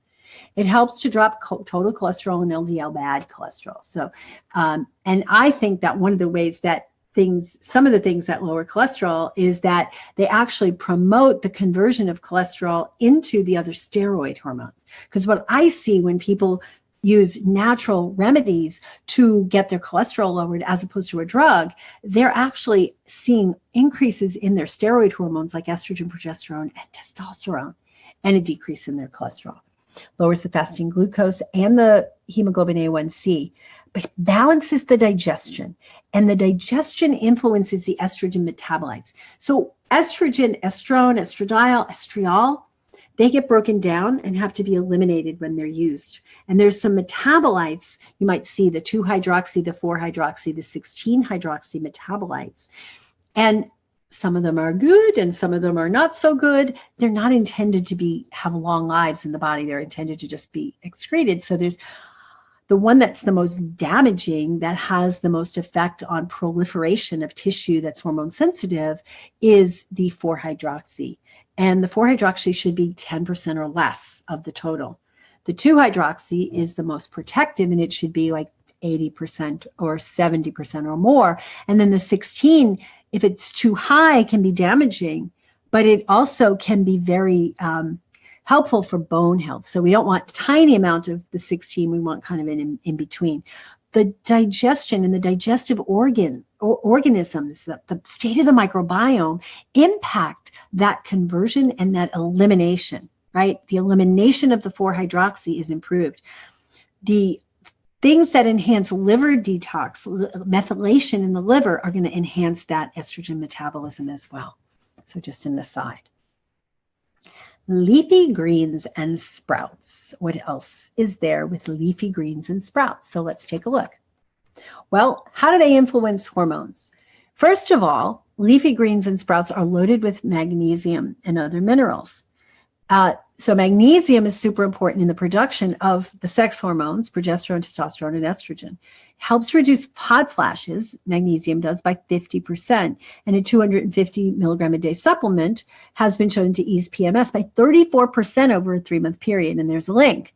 So if we're getting all this magnesium from our leafy greens, and they're loaded with leafy greens, it stands to reason that it's going to help improve hormone function, in particular the sex hormone.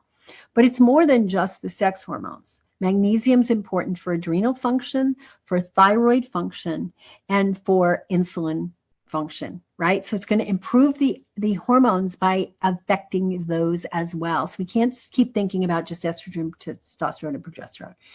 Broccoli sprouts contain DIM, diindolylmethane, and that detoxifies the estradiol. So it helps to break down that estradiol so we have the right ratio, and the right ratio of estrogens within each other, E1, E2, E3, but it also helps with the estrogen-progesterone ratio.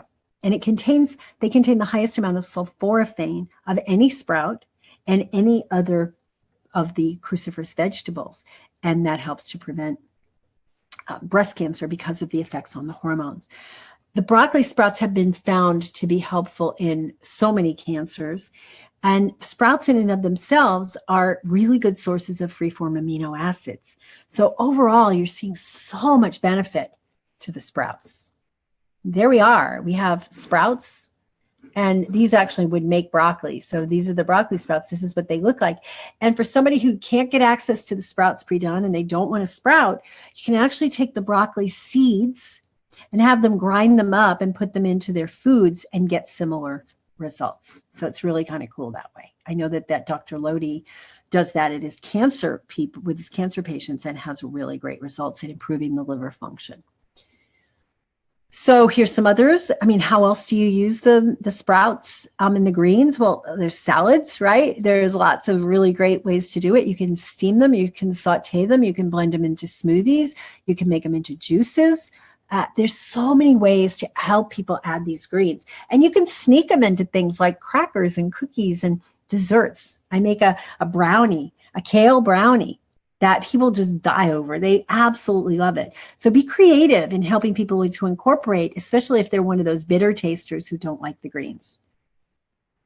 And the last of them is brassicas. Oh my gosh, brassicas are so helpful. The cruciferous vegetables, the broccoli, the cauliflower, the kale, the cabbage, and all those. So here's a list of them, and I'll include that in the slides that I'll give you, the copies of the slides. So there's a whole slew of them, right? Find the ones, experiment with people, and get them to try them. How do they work? Well, there's a substance called indole-3 carbinol and DIM, and those specifically interact with the estrogen metabolism and breakdown. And the ratio of the 4-hydroxy, 16-hydroxy, and 2-hydroxy. So they're very good at getting the balance there to a healthful and protective way. They also contain sulforaphanes and glucosinates, which are affected by the gut flora. They promote the protective estrogen receptors, and I'm going to show you what those estrogen receptors are like. So the brassicas will help promote us to have the protective estrogen receptors activated as opposed to the non-protective and the safe estrogen metabolites. We see people who go on either the supplements of indole-3 carbinol and DIM, or more broccoli sprouts, broccoli sprout powder. However you can get people to do it, there's ways to do it, and you can add them to elixirs and smoothies. But we see the estrogen dominance go way down. The estrogen levels are improved. This is a chart that just shows you a little bit about the estrogen metabolism, and you can see that comes over here, androstenedione, and then over on the other side we don't see it, but testosterone comes in here, and these are the male hormones, and they come in and they get converted. And remember, we talked about aromatase earlier on. So we get the estrogens, and if somebody's low in magnesium, we're going to get more of the 4-hydroxy, which is very damaging. If they have good levels of cruciferous, which is the DIM and the indole-3 carbinol, they're exercising, they have some flax, maybe soy, depends on their sensitivity, omega-3s, and good levels of progesterone, which, we looked at seeds, right, to help improve that. Then they're going to make more of the 2-hydroxy, and then if they have good methylation, they can make more methoxy, and that's really protective. But if they're obese, they have hypothyroid, they're exposed to pesticides and cimetidine, they make more 16-hydroxy, which can be proliferative, but it's also protective of bone. But if they have plenty of iodine, they're going to convert that 16-hydroxy into estriol, which is protective. So it's really important. You can see, the reason I love this chart is that you can see the diet and the lifestyle factors that intervene to help create balanced estrogen metabolism. Right? And this isn't just about estrogen, but there you go. So there's the group of these brassicas that are so important for not only estrogen metabolism, but good gut flora, etc. And you can steam them, you can saute them, you can make smoothies. There's so many ways to make them. Be creative with them. This is a little bit about the estrogen receptors. We'll go into more of this at our Shine conference, but the ER betas calm things, they protect the breasts, they inhibit the ER alpha, estrogen receptor ER is. Enhance vitamin D absorption, which everybody needs, and affects serotonin. The alpha, though, promotes the growth, proliferation, and we need some of that, but we just don't need excess of it. In excess, it can promote tumors, so we need it to do normal cell growth. It protects against brain injury, and it's blocked by selenium and protects the endothelium. So blocked by selenium. So we went back and said, oh, selenium's important. Brazil nuts are a great source of selenium. So you get people eating more of the Brazil nuts. So you see how it all ties back to food. And we also talked about how the brassicas affect and they enhance the ER beta production, right? So really good stuff. So just a quickie on some of the other foods that nourish the hormones, the nuts and seeds and berries and sea vegetables and omega-3 fat-containing foods, non-gluten grains like quinoa, coconut, sunflower lecithin. I put sunflower lecithin in particular instead of soy lecithin just because so many people are sensitive and so much soy is GMO. I did find this. We were using Lekitos for our sunflower lecithin and getting it in a liquid form, and they don't make it anymore organic. So it's hard to get. And a lot of them are extracted, so be careful in buying a lecithin. A lot of them are extracted using hexane. So I just found this one. I ordered some on Amazon. I'll see how it goes, but it's an organic sunflower lecithin with no preservatives. So I'll see how it goes and I'll report back. And then pomegranate. You can get pomegranate seeds. They are a pain. There's only a short season. Or you can get pomegranate powder and have people incorporate that into their healthy lifestyle. Fats are super important. We need the right balance of omega-3 and 6. And we're going to talk in detail about that at the event. And I'll give you a really, really, really cool spreadsheet you can use. The other thing I'm going to talk more in detail at our Shine event is Hormone helpers, we have a whole chart of those and all the different nutrients that help and support the hormones, and we'll go into why. And this bottom part is from a PDF document that has all this list of foods for the different organs and the different glands. So we're going to use this. You're going to get access to this at our Shine event. So we're going to just load you up. I can't give you all of this tonight. We just don't have time. You want to make sure you get them off the foods that disrupt, the charred meats, the high glycemic foods, the flour, the sugar, the grains, or certain grains, at least the gluten grains, chemical-laden foods, excess alcohol, caffeine, and hydrogenated fats. You just work them away from these slowly, and this is going to help them balance their hormones. You've got to get them off of gluten, at least temporarily while you're doing this transition, and then later when they get perfectly well, if they want to try it back, they can. And I don't have time to go into too much detail on this, but Tom O'Brien will go into this in regards to autoimmune function. And he did that on our Facebook Live the other day, if you want to go back and listen to that. The inflammation leads to adrenal stress, which the antibodies cross-react with thyroid. He talked a lot about molecular mimicry on that presentation. It was a couple of days ago on Facebook, so you can go back and listen. Malabsorption leads to nutritional deficiencies. It impacts estrogen and progesterone via the adrenal exhaustion pathway, and we'll go through more detail on that chart I showed you earlier. So when you walk away, you're going to master it. You're going to understand perfectly that chart. You're going to understand the estrogen metabolism. You're going to understand how to manipulate it with food and nutrients. The effects on digestion, gut flora, neurotransmitters, and it worsens at perimenopause, and we know. Here's some of the foods you can replenish with. I'll give you this in the chart. And how do you get the nutrients related to the food? And you'll get a lot of those charts at the event, like which foods have which nutrients. So when you find these nutrients from the assessments that we'll give you, you'll be able to figure out what foods to give them. Basics of sound nutrition. It's just whole, fresh, plant strong, nutrient dense, organic, essential fats, and free of preservatives, additives, and GMOs. How much plant versus animal is up to an individual person. Some people are ethically opposed to animal proteins, and that's where they're going to stay. Some people are ethically opposed to being without animals, but you've got to figure out the way. And I feel like if I look at all the research, 10% or less of the diet should be from animal products, and the rest should be from plants. Some people go 100% vegan, and I think you perfectly can, but you've got to work with the person individually. I've been doing it for 30 some years. I've seen some people who really do need that extra, a little bit of the animal protein because they don't do well without it, or they don't feel well, or they feel like they're missing something. But everybody's unique, and you need to find that right balance. There's so many pluses and minuses, and we'll have a discussion about that at the event. Meal plan, you want it to be anti-inflammatory, like the gingers and the turmerics and the anti-inflammatory fatty acids in the nuts and seeds. Low glycemic for the most part, because unless they don't have to, and if you get them to get their own meter, they can measure it and see. Moderate protein, moderate fat, alkalizing, high nutrient density. We'll go through what all of this means at the event. I just wanted to have it. And we'll also go through this chart, which I love, and you'll get this in a big 8.5 by 11 that you can actually keep on your desk and go through. So the different ways to balance the different components of the body. There's 3 things you need to be unstoppable, to be successful. You need to take care of you. You need to have clinical mastery, and you need to have effective business strategy and marketing. We're going to cover all 3 of these in our 3-day weekend. You're going to be taking care of yourself through the fitness and yoga breaks, the Qigong in the mornings, through the food that we're going to be serving to VIPs. You're going to get tons of clinical mastery. I just overwhelmed a lot of you tonight with so much of it here, and the effective business and marketing. And we're going to go through strategies for how do you actually put this into practice. So when you feel confident that you can really help people, and you can use assessments, and you can get to the root cause, you don't have to worry about feeling like you're a fraud anymore. How is that going to feel when you're actually earning a good living doing this with your clients and making a difference? The best way to grow your practice is not Facebook Live. It's not having effective marketing techniques, although those are important.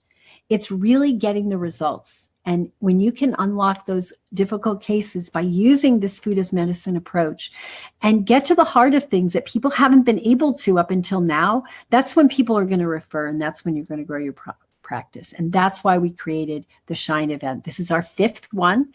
We've had different topics each year. The videos are available if you want to purchase any of them to see what they were like. They're loaded with information, and you're going to get free copy of last year's videos when you sign up within this window. That's the concept. You're going to learn a lot. You're going to have great tools. You're going to have live demos, speakers, gifts. I'll tell you more about that in a bit. I already talked to you about the 3 different days on the appetizers, main course, and dessert. How to assess, how to get them eating properly, what categories, myths about snacking, incorporating food demos. All of these things are super important in your practice for you to be able to take what you're learning and put it into place. We're going to give you the practical strategies to do that. You're going to learn how to connect the dots between the particular organ systems and the particular foods, and the gut, because the gut's the core of everything. Get their blood sugar balanced, and the healing powers of elixirs. We'll have a demo on that. You're going to learn what to do on that last day is how do you take this into practice, right? What do you do when you go home? This is not a theoretical process that you just go, oh, that was a great seminar, and you don't do anything with it. I want you to hit the ground running when you get back into your office and really start using this with people. Start to use some of the techniques we're going to teach about getting out there and doing presentations, doing some food demos to get people excited about what you do, and get people to really feel empowered. That's when you're going to make a difference. Okay?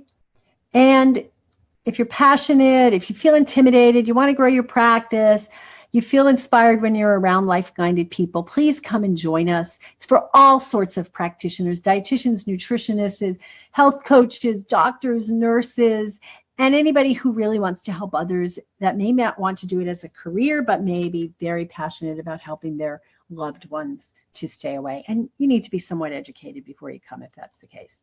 All right, so we talked about what it includes, the days of training, the protocol sheets, the self-care breaks, the food making demos. The networking is just invaluable. We have people who met 5 years ago at our first Shine event, and they're still buddies, and they mastermind, and they support each other in their businesses. Our speakers we talked about already. These are amazing folks with amazing reputations, books that they've written and summits that they've led, and they're just phenomenal people. Between, I think, every single one of them, most of them have run a summit. Every one of them except for Steph has run a summit. Steph runs online programs for clients. She runs online programs for practitioners in the digestive realm. These people are superstars in their business.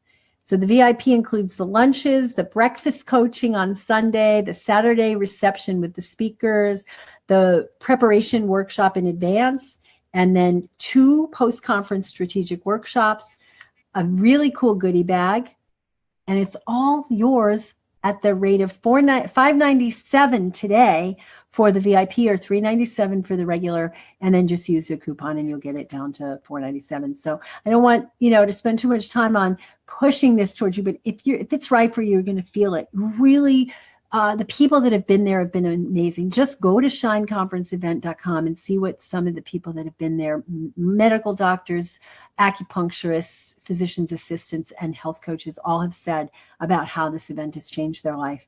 And I promise you that if you come and trust me for the weekend to get out of your home and get out of your comfort zone, it will be worthwhile. You will feel the difference, and you will make a difference when you go back into your practice. I promise you. So bonuses, we're going to give you last year's. This was our most popular one yet, the Mastering Functional Assessments. It's totally a phenomenal in-depth study of how do you use various lab tests, but also in-person tests to help support your clients. And my brain program, I know a lot of people talk about not knowing enough about the brain and the neurotransmitters, and this is a step-by-step system that you can use to help your clients. And those value of all those is $797.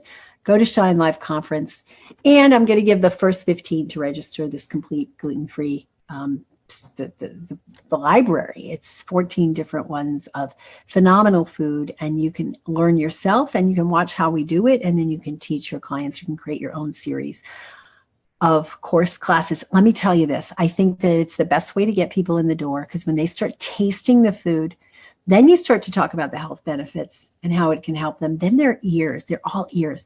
When you just start talking about, changing your diet or getting rid of certain foods or adding certain foods, they have no clue what it could taste like. I remember somebody coming to my class. I taught this class and I'd been just counseling her on and off, but I couldn't get her to do what she needed to do to get off of gluten and a couple of things to heal her hormones.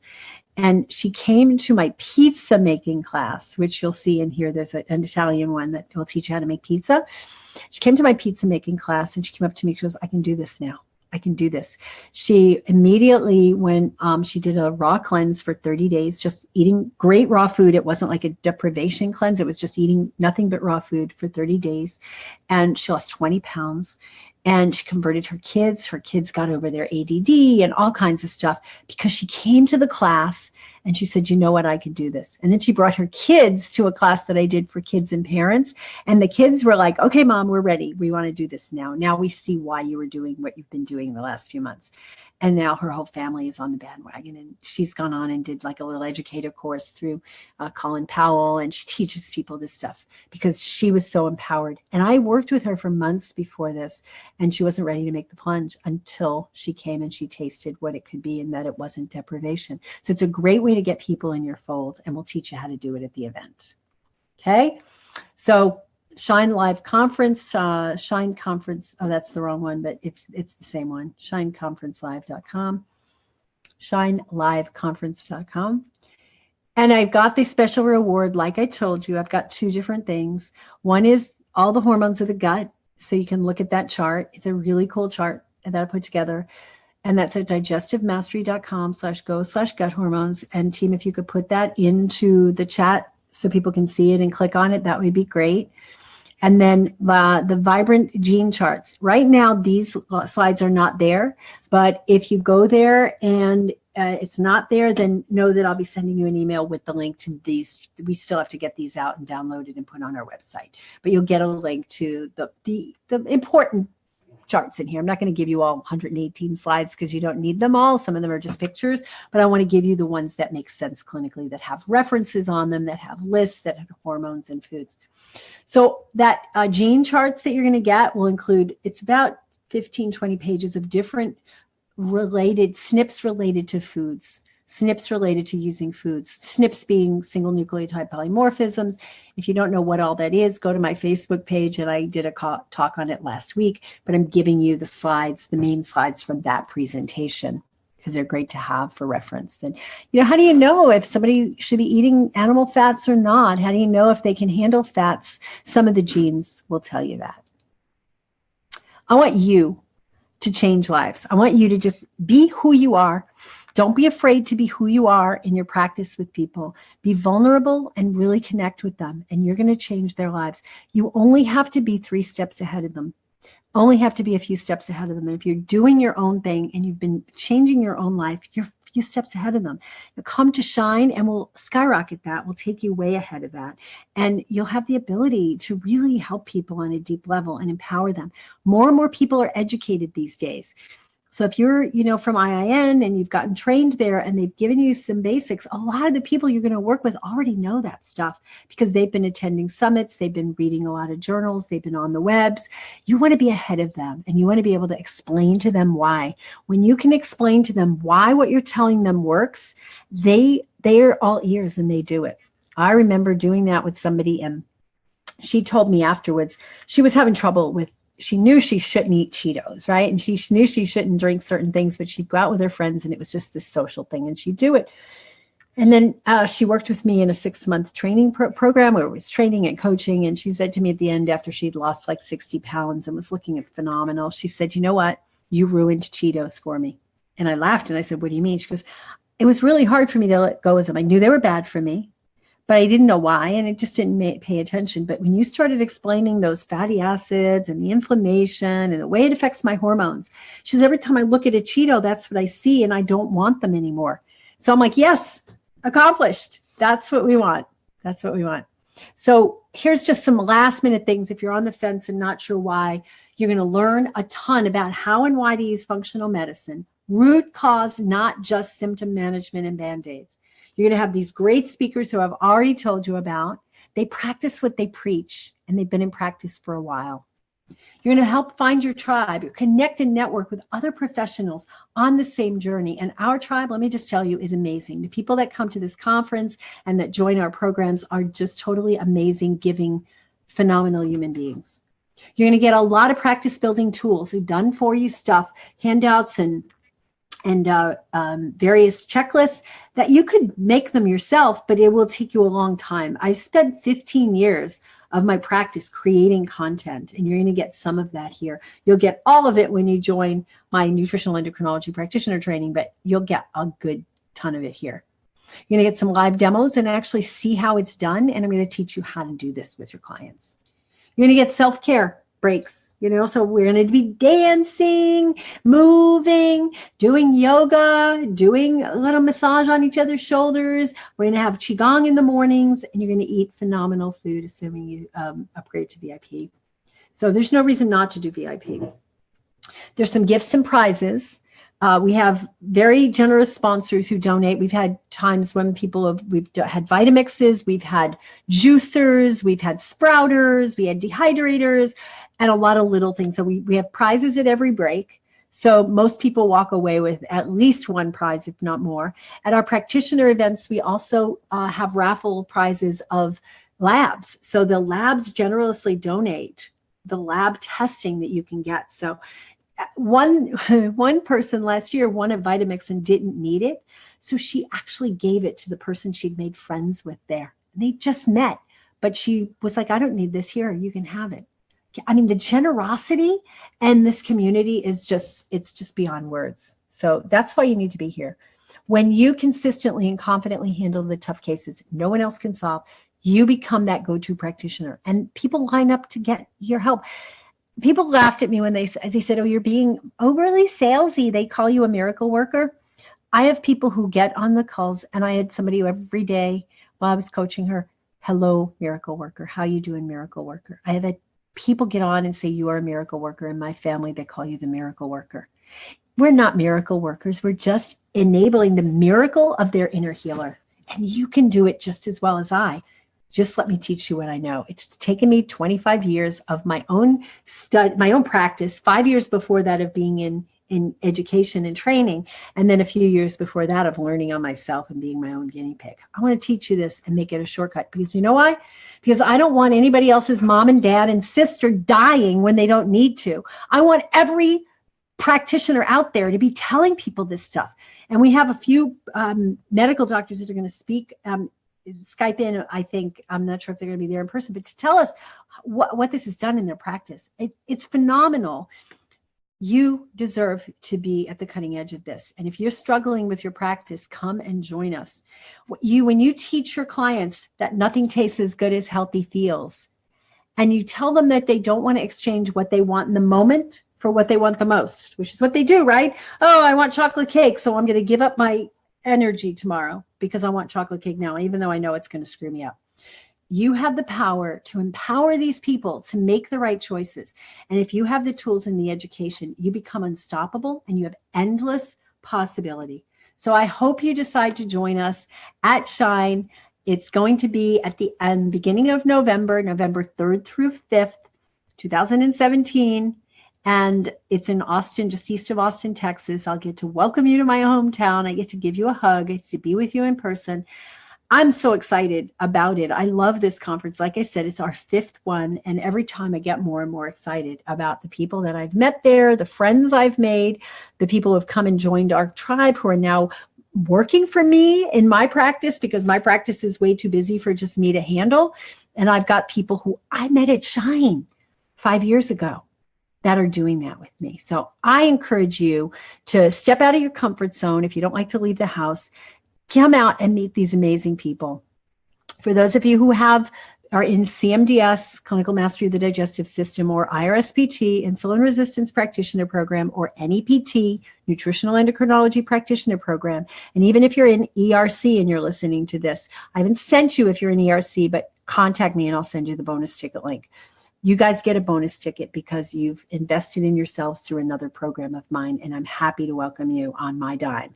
So for those of you who want the free ticket rather than pay it, all you have to do is join it's not a VIP ticket, it's a regular ticket, but you just join one of those programs. And if you want more information about that, just contact us. Go to this page for this Shine Conference event or shineliveconference.com, and you will find it. Click the link here. You'll see a little chat box there. And if you are saying, well, how do I get that free ticket? Can I join that program and then get a free ticket?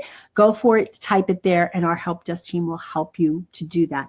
If you're in the bonus, just click on this link and they'll give you that link. So if you're in ERC or you're in NEPT, you just have to say which program you're in and what your name is. They'll look you up and they will give you that link, or just check your inbox because I sent out an email yesterday about it. Thank you, thank you, thank you so very much for being here. Team, I hope you put that Shine Live Conference link into the Facebook so that people can see it. I'm going to take off my mic now. And I'm going to be here to answer questions. So let's see. There's the camera. There. I'm here to answer your questions. And I want to make this as valuable as possible. I know we went way over. We went to 2 hours. We thought we were going to go to an hour and a half. But I'm happy to stay for another 15, 20 minutes and answer your questions if you have them. But we really highly intend and encourage you is to come to the event, because the event is like nothing you've ever been to before. And I go to lots of events and I always like mine better, even though they're a lot more work because I have to work them.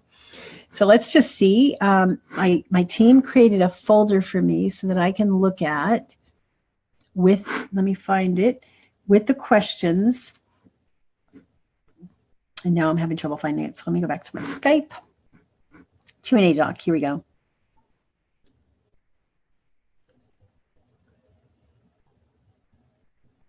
What do you mean Zoom is not turned on? Zoom's been turned on the whole time. Oh, I know. I started. Yeah, I started and jotted. Yes, it's on. All right. So let me see. So again, if you want those slides, that link has been posted. Make sure it's posted on the Facebook group as well. The two links that I had here before, you guys have them. So the ones that say stay to the end, make sure those are posted in the chat. You can pin them if you want. Let's see. All right, we have a bunch. Let's see. Diane wants to know what foods will eliminate hot flashes. And here's what I'm going to tell you. It depends. Like what food might work for one person isn't going to work for another person, right? And you probably asked this towards the beginning. Before I actually explained it. But, you know, there's foods that can. I've had people do really well with black cohosh to eliminate hot flashes. I've had people who it doesn't work with at all. You want to eliminate the underlying cause. But if you want to look for BandAids while you're looking for the root cause, you can try a variety of things till you come up with that. Gaia has a cooling combination. There's black cohosh. There's a bunch of stuff like that. Patricia wants to know mitigating actions for menopausal symptoms. Hopefully I answered that already. So if you still have those questions, pop them in again, but I went through that a lot. We went through the brassicas being super important, some of the herbs, etc. I don't know what it means, latex allergy and food pits. Is there a question?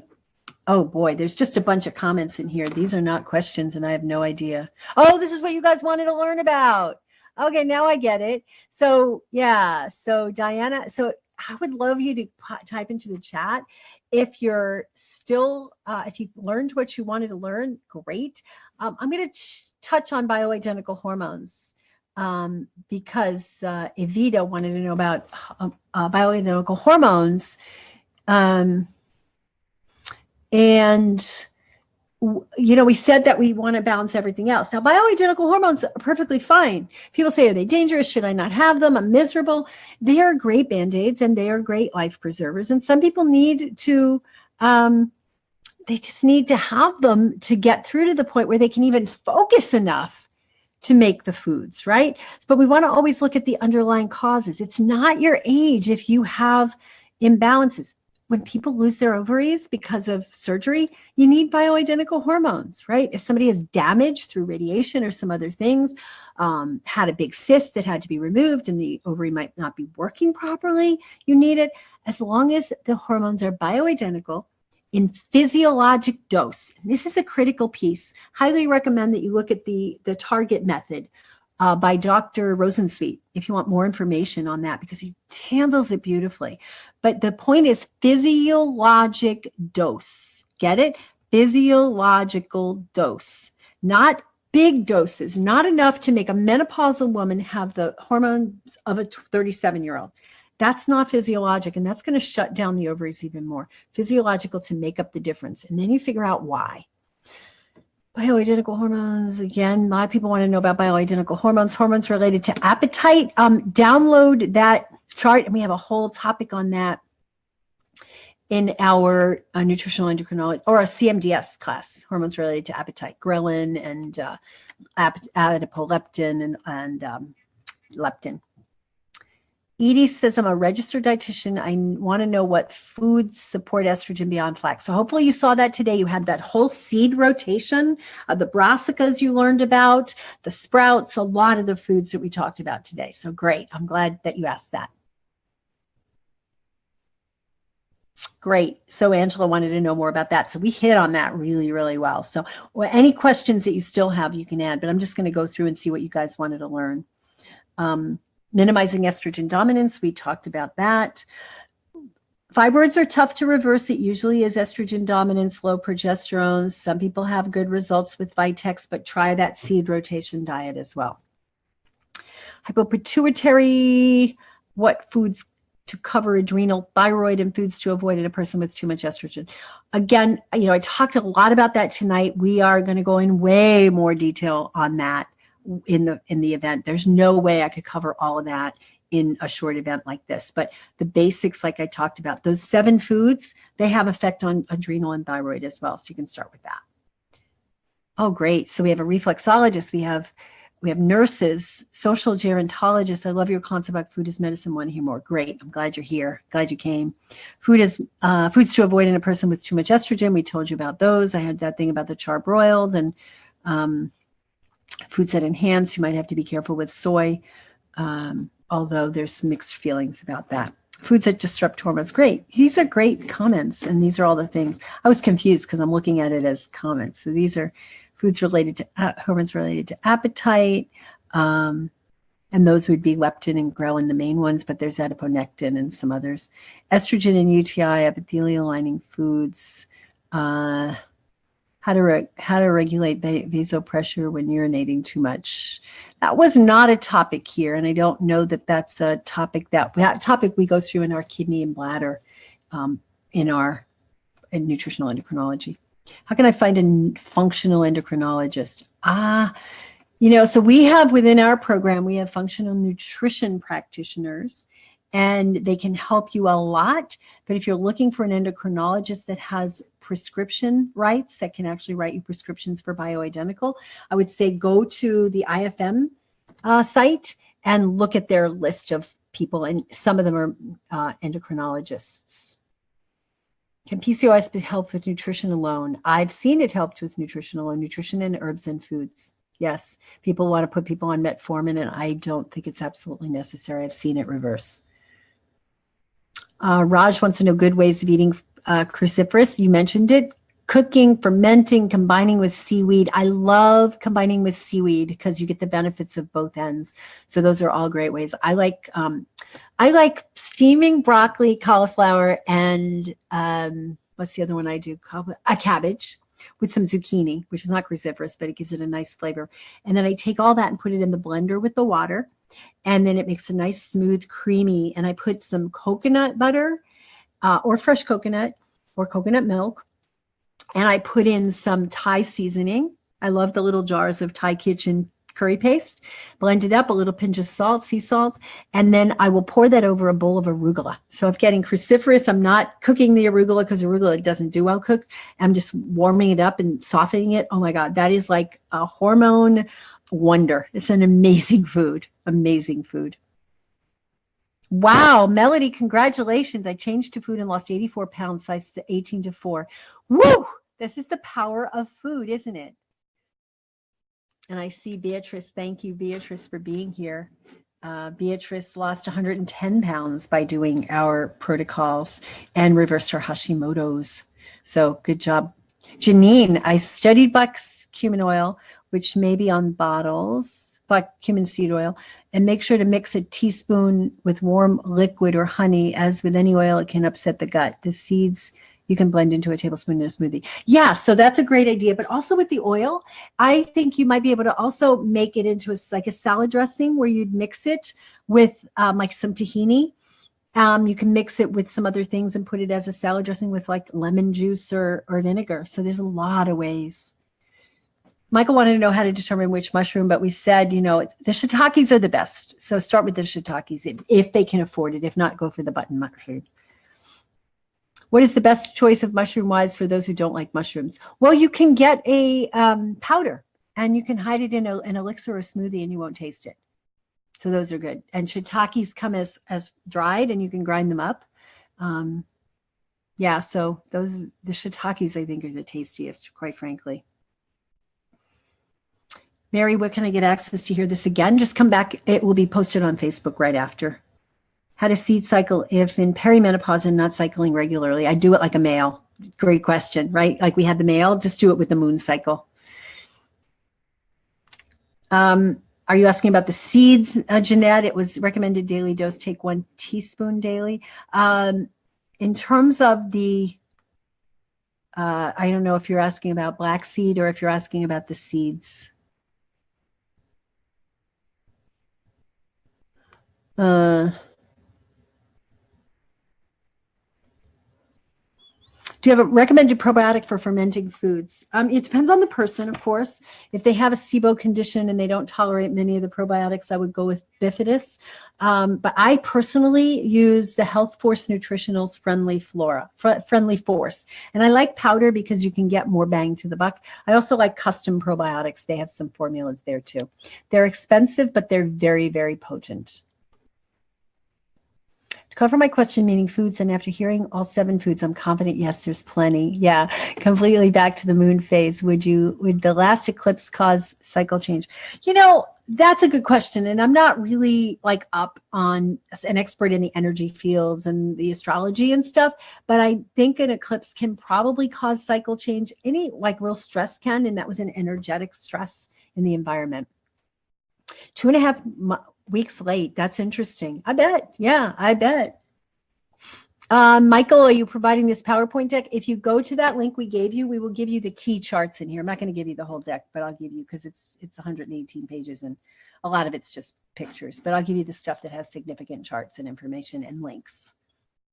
Is it too late to start this at age 62? Absolutely not. Postmenopausal 10 to 15 years, haven't slept well in years. New doctor wants to start me on progesterone. You want to get to the root cause, Marcia. That's why, and if you're not a practitioner, you need to find, and even consulting with somebody in this community, and you can reach out to us click on the link to the page for the event and just mention that that's what you're interested in. We'll have somebody call you back. But we have practitioners who can help you to really get to the cause, right? Because doctors usually have like this 10 or 15 minute window to see you. They look quickly at your labs and then they try to just throw stuff at you. It's not too late to start at 62. I'm 61, and I started when I was in my 20s, but I've seen people start later, and you have the right to feel great. I mean, I feel phenomenal all the time. And I want you to feel that way too. So I would say you need somebody more of a health coach to help you work with your doctor. And if the progesterone's needed, it's needed, great. But work with a health coach that's trained in nutritional endocrinology that can help you with this. Phyllis, if the testosterone is high, then you don't want brassica or leafy greens because you don't want this to be high. Well, most people don't have high testosterone. So yes, if you have high testosterone, it's different. It's a different story, and you'd want somebody who can look at your numbers. I recommend the Dutch test because it's not just a matter of what's high, but what are the metabolites doing, so you can figure out where the breakdown is. Janine, yes, once you register, you get the link to the hotel and you get a special discount through us. It's like, $75 off the regular rate. Are the previous Shine conferences available for purchase? Yes. Lynn, is there a way that they can go? Make sure you post that. I think if you go to my site and you click on videos, there's an all access pass where you can get all of them. for, I think it's like $9.97, or you can get them each for, I don't remember the exact price, but that's great. Valerie said, I agree that this tribe is amazing and I'm just getting started. Yes. Hope you're coming to shine. I think you are. Thomas wants to know, how do you feel about mental health or substance abuse clients and nutrition counseling? Whew. I think it's hugely connected. And if you join the program, if you come to Shine, you're going to get that brain program where we talk a lot about neurotransmitters. But brain chemistry imbalances, gut imbalances lead to brain imbalances and substance abuse. Zinc deficiencies, just so much related to it. That, yeah, absolutely. Absolutely. Okay, so I think that was all. I'm going to go back to the live one. I'm going to go back to the Facebook and see if I can see any there. Let's see. We have a lot of people joining. Heather. Hi, Heather. I haven't seen Heather in years. She's one of my old friends from Austin who hasn't lived here. Let's see. 11 shares. Guys, share. Share, please. All right.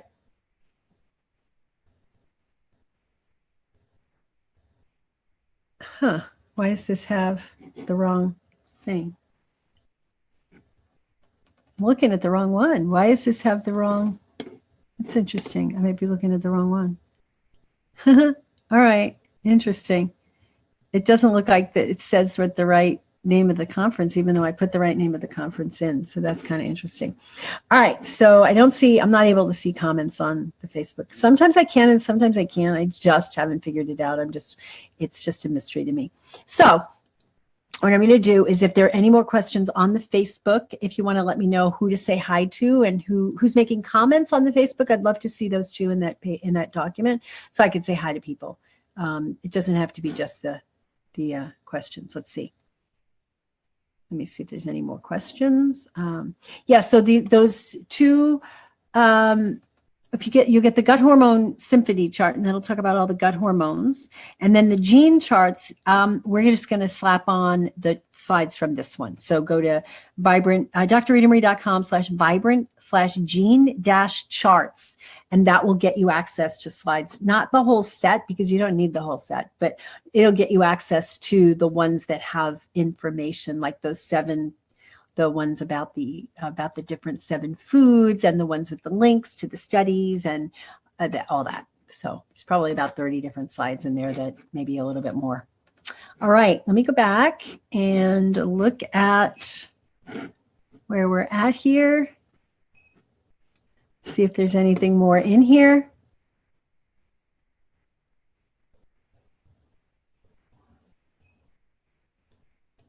Deborah, the last link was for the Shine charts, but I think she said that there'd be charts from the talk. Yeah, you go to the one that says gene charts. Right now they're not there. We have to get them in there. We didn't have time today to get them all uploaded. It took us a few days to get the gene charts formatted properly to get them up there. So yeah, and you'll get them in email. But you have to sign up at that link so that you get it, so I know who was on the call and wants them. Edie, links provided thus far don't work for key slides from tonight. So can somebody check that link out? And let's see. Oh, did anybody put them in? I don't see those in here. Oh, there's gut hormones. Here we go. That should say gene charts on it. Yep, it does.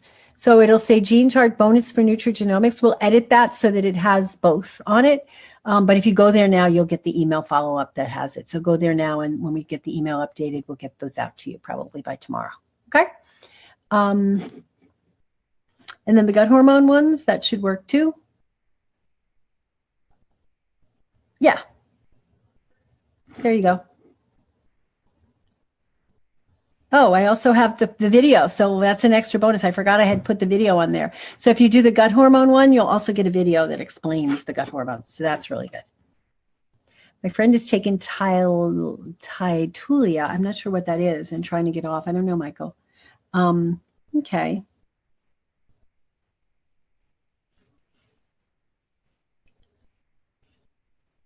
Okay, great. Thank you, Lynn, about the slides. The link for the slides, put it at the top, Lynn, and pin it. Both of those links. If you put both of those links, let me see if I can do it. You just pin it, and you go there, and you say display a sticky. That's what they call it. Okay, so I put my sticky message there, and I'm going to make sure that both of those are there, because you can only do one sticky message, and that'll make it stay to the top. That way it won't go away. Okay. And this is the, the second one is the, this one's going to have,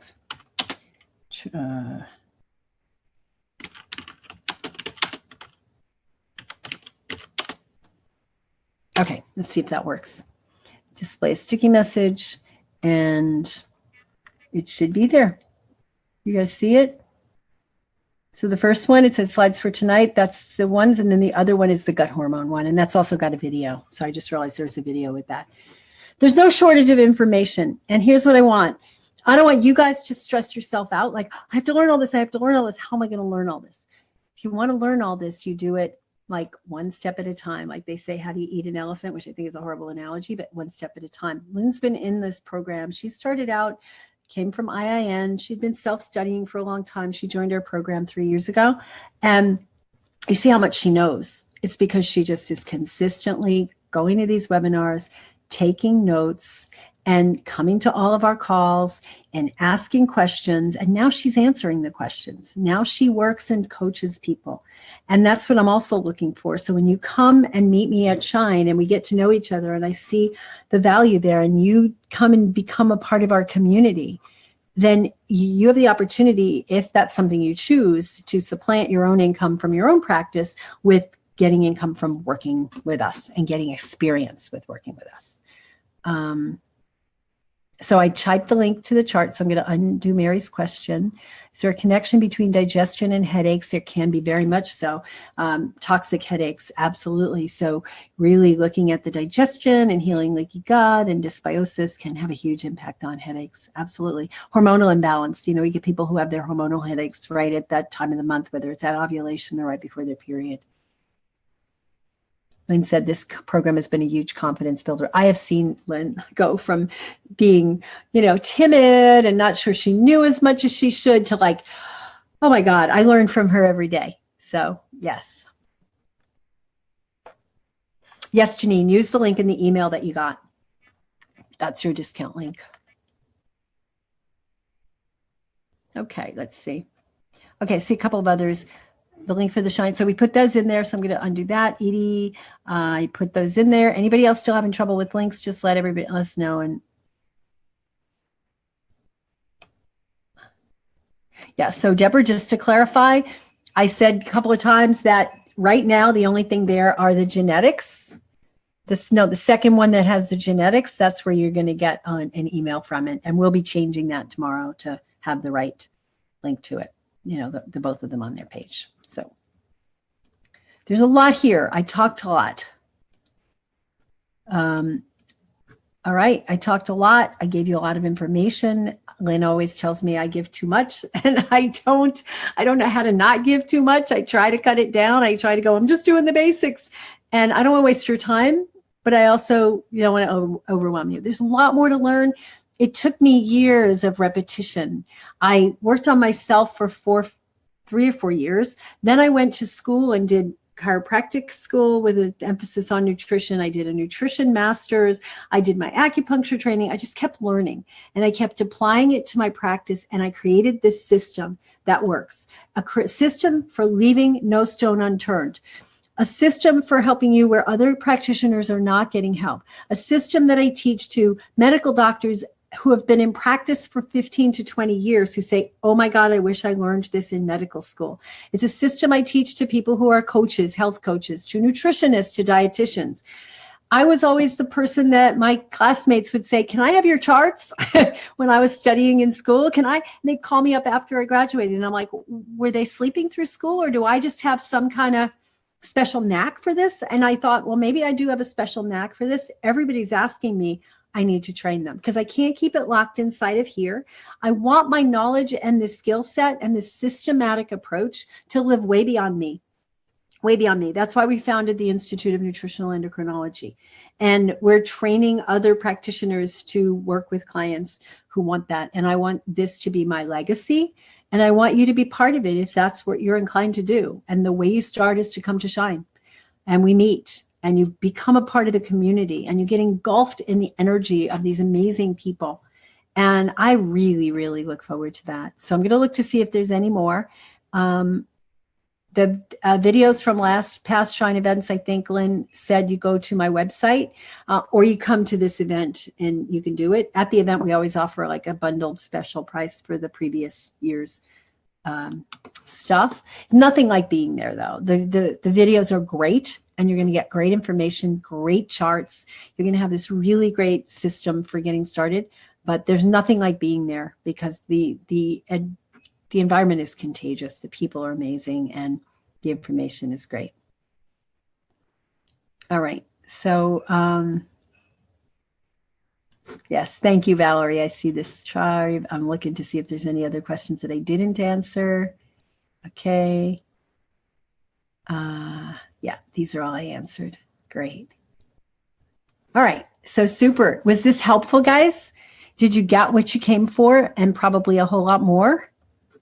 I want to know. Just type it in the chat. Thank you, Valerie. She says, thank you for doing another great life-changing presentation. This is what I'm called to do. I work tirelessly at doing this. I want to take everything that's in here and get it out there. And we do that. We do probably at least once a week, sometimes 2 or 3 times a week. We get together with our nutritional endocrinology students and we do cases and we talk to them. We get together with our digestive mastery students, our insulin resistance, and we ongoingly, I want to share what I've learned. And that's the way you're going to learn, is to take what I've learned and put it into practice. And, you know, yeah, you're going to make your own mistakes. I remember saying that to my mom. She'd say, I just want you to learn, I want you to learn from my mistakes. And I'd say, I want to learn from my own mistakes. But there is a value to learning from somebody else's mistakes. There is a value to learning from somebody else's positive experiences. And I've had a lot of positive experiences where people have been to many practitioners. And I thought, what else could I add? But because I have a systematic approach, which I teach, that we don't leave any stones unturned. We don't jump in and handle hot flashes. Yeah, we might throw them a life vest, but we work back to find the root cause. It's really important because remember that picture of the house, right, that burned down because somebody took out that detector, right, that battery out of the smoke detector. If you do that in your body by suppressing symptoms, and I don't care if it's from herbs or drugs, either way, if you're just suppressing symptoms, that's it. The house is going to burn down because you're just turning off the signal. You're not getting rid of the pathology. So I thank you guys from the bottom of my heart for being here. I really, really appreciate your time and your attention, your dedication, because we're the ones that can do this. We are on the brink of this kind of medicine, quote unquote, this kind of healthcare, replacing our broken disease management system and creating a truly balanced healthcare system where people get advice and empowerment on taking charge. We're the start of this. We are pioneers. Not always easy to be the pioneers, but that's where we are. And the more education and the more community you build, the easier it is for you to be like one of the beacons and the shining lights in that. So I want to share everything I've learned over the last 25 years and working on it. So thank you very much and much love. Many blessings to all of you and have a great evening. Bye. Paulo says, cannot thank you enough. Wow, gratitude. Thank you. Cynthia, thank you a million times over. I'm thrilled to have found you. Yessa, thanks. I love your joy for teaching us. Mary, as always, Dr. RM, amazing talk. Wow, Susan, I'm getting teary-eyed just reading this stuff. Thank you so much for such a plethora of information. Deborah, thank you.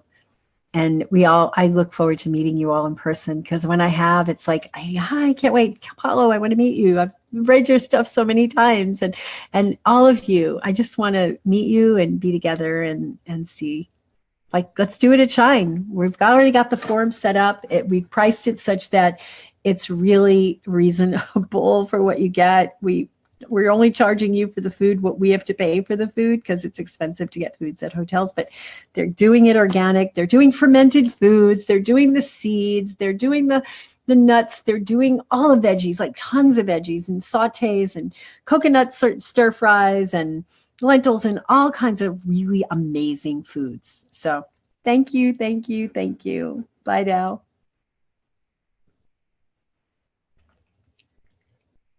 Oh, a couple more. Thank you so much. I'll be definitely joining here from here on out. Won't be able to come to Shine, but will be participating in all I can. Thank you, Cynthia. Janine, wonderful. Thank you to spend time with you as always and learn something new. Blessings. Thank you for your time. Always from Paulo. Always love. Thank you, all of you. Wow. Wow. Deborah, what is the Facebook page? It's somebody could put that up, but if you go just type in Institute of Nutritional Endocrinology, we have a Facebook page there, and you can see I have tons and tons of Facebook Lives posted on there, interviews with various practitioners who are my colleagues and friends, but also with me alone. And I'm going to be doing more. We're going to be starting to do at least one a week, and hopefully between now and Shine as well as after, but I really, Shine preparation takes up a lot of my time, but I want to do at least one a week because we need the support and we need to come together as a community. Okay. All right. Bye now, everybody.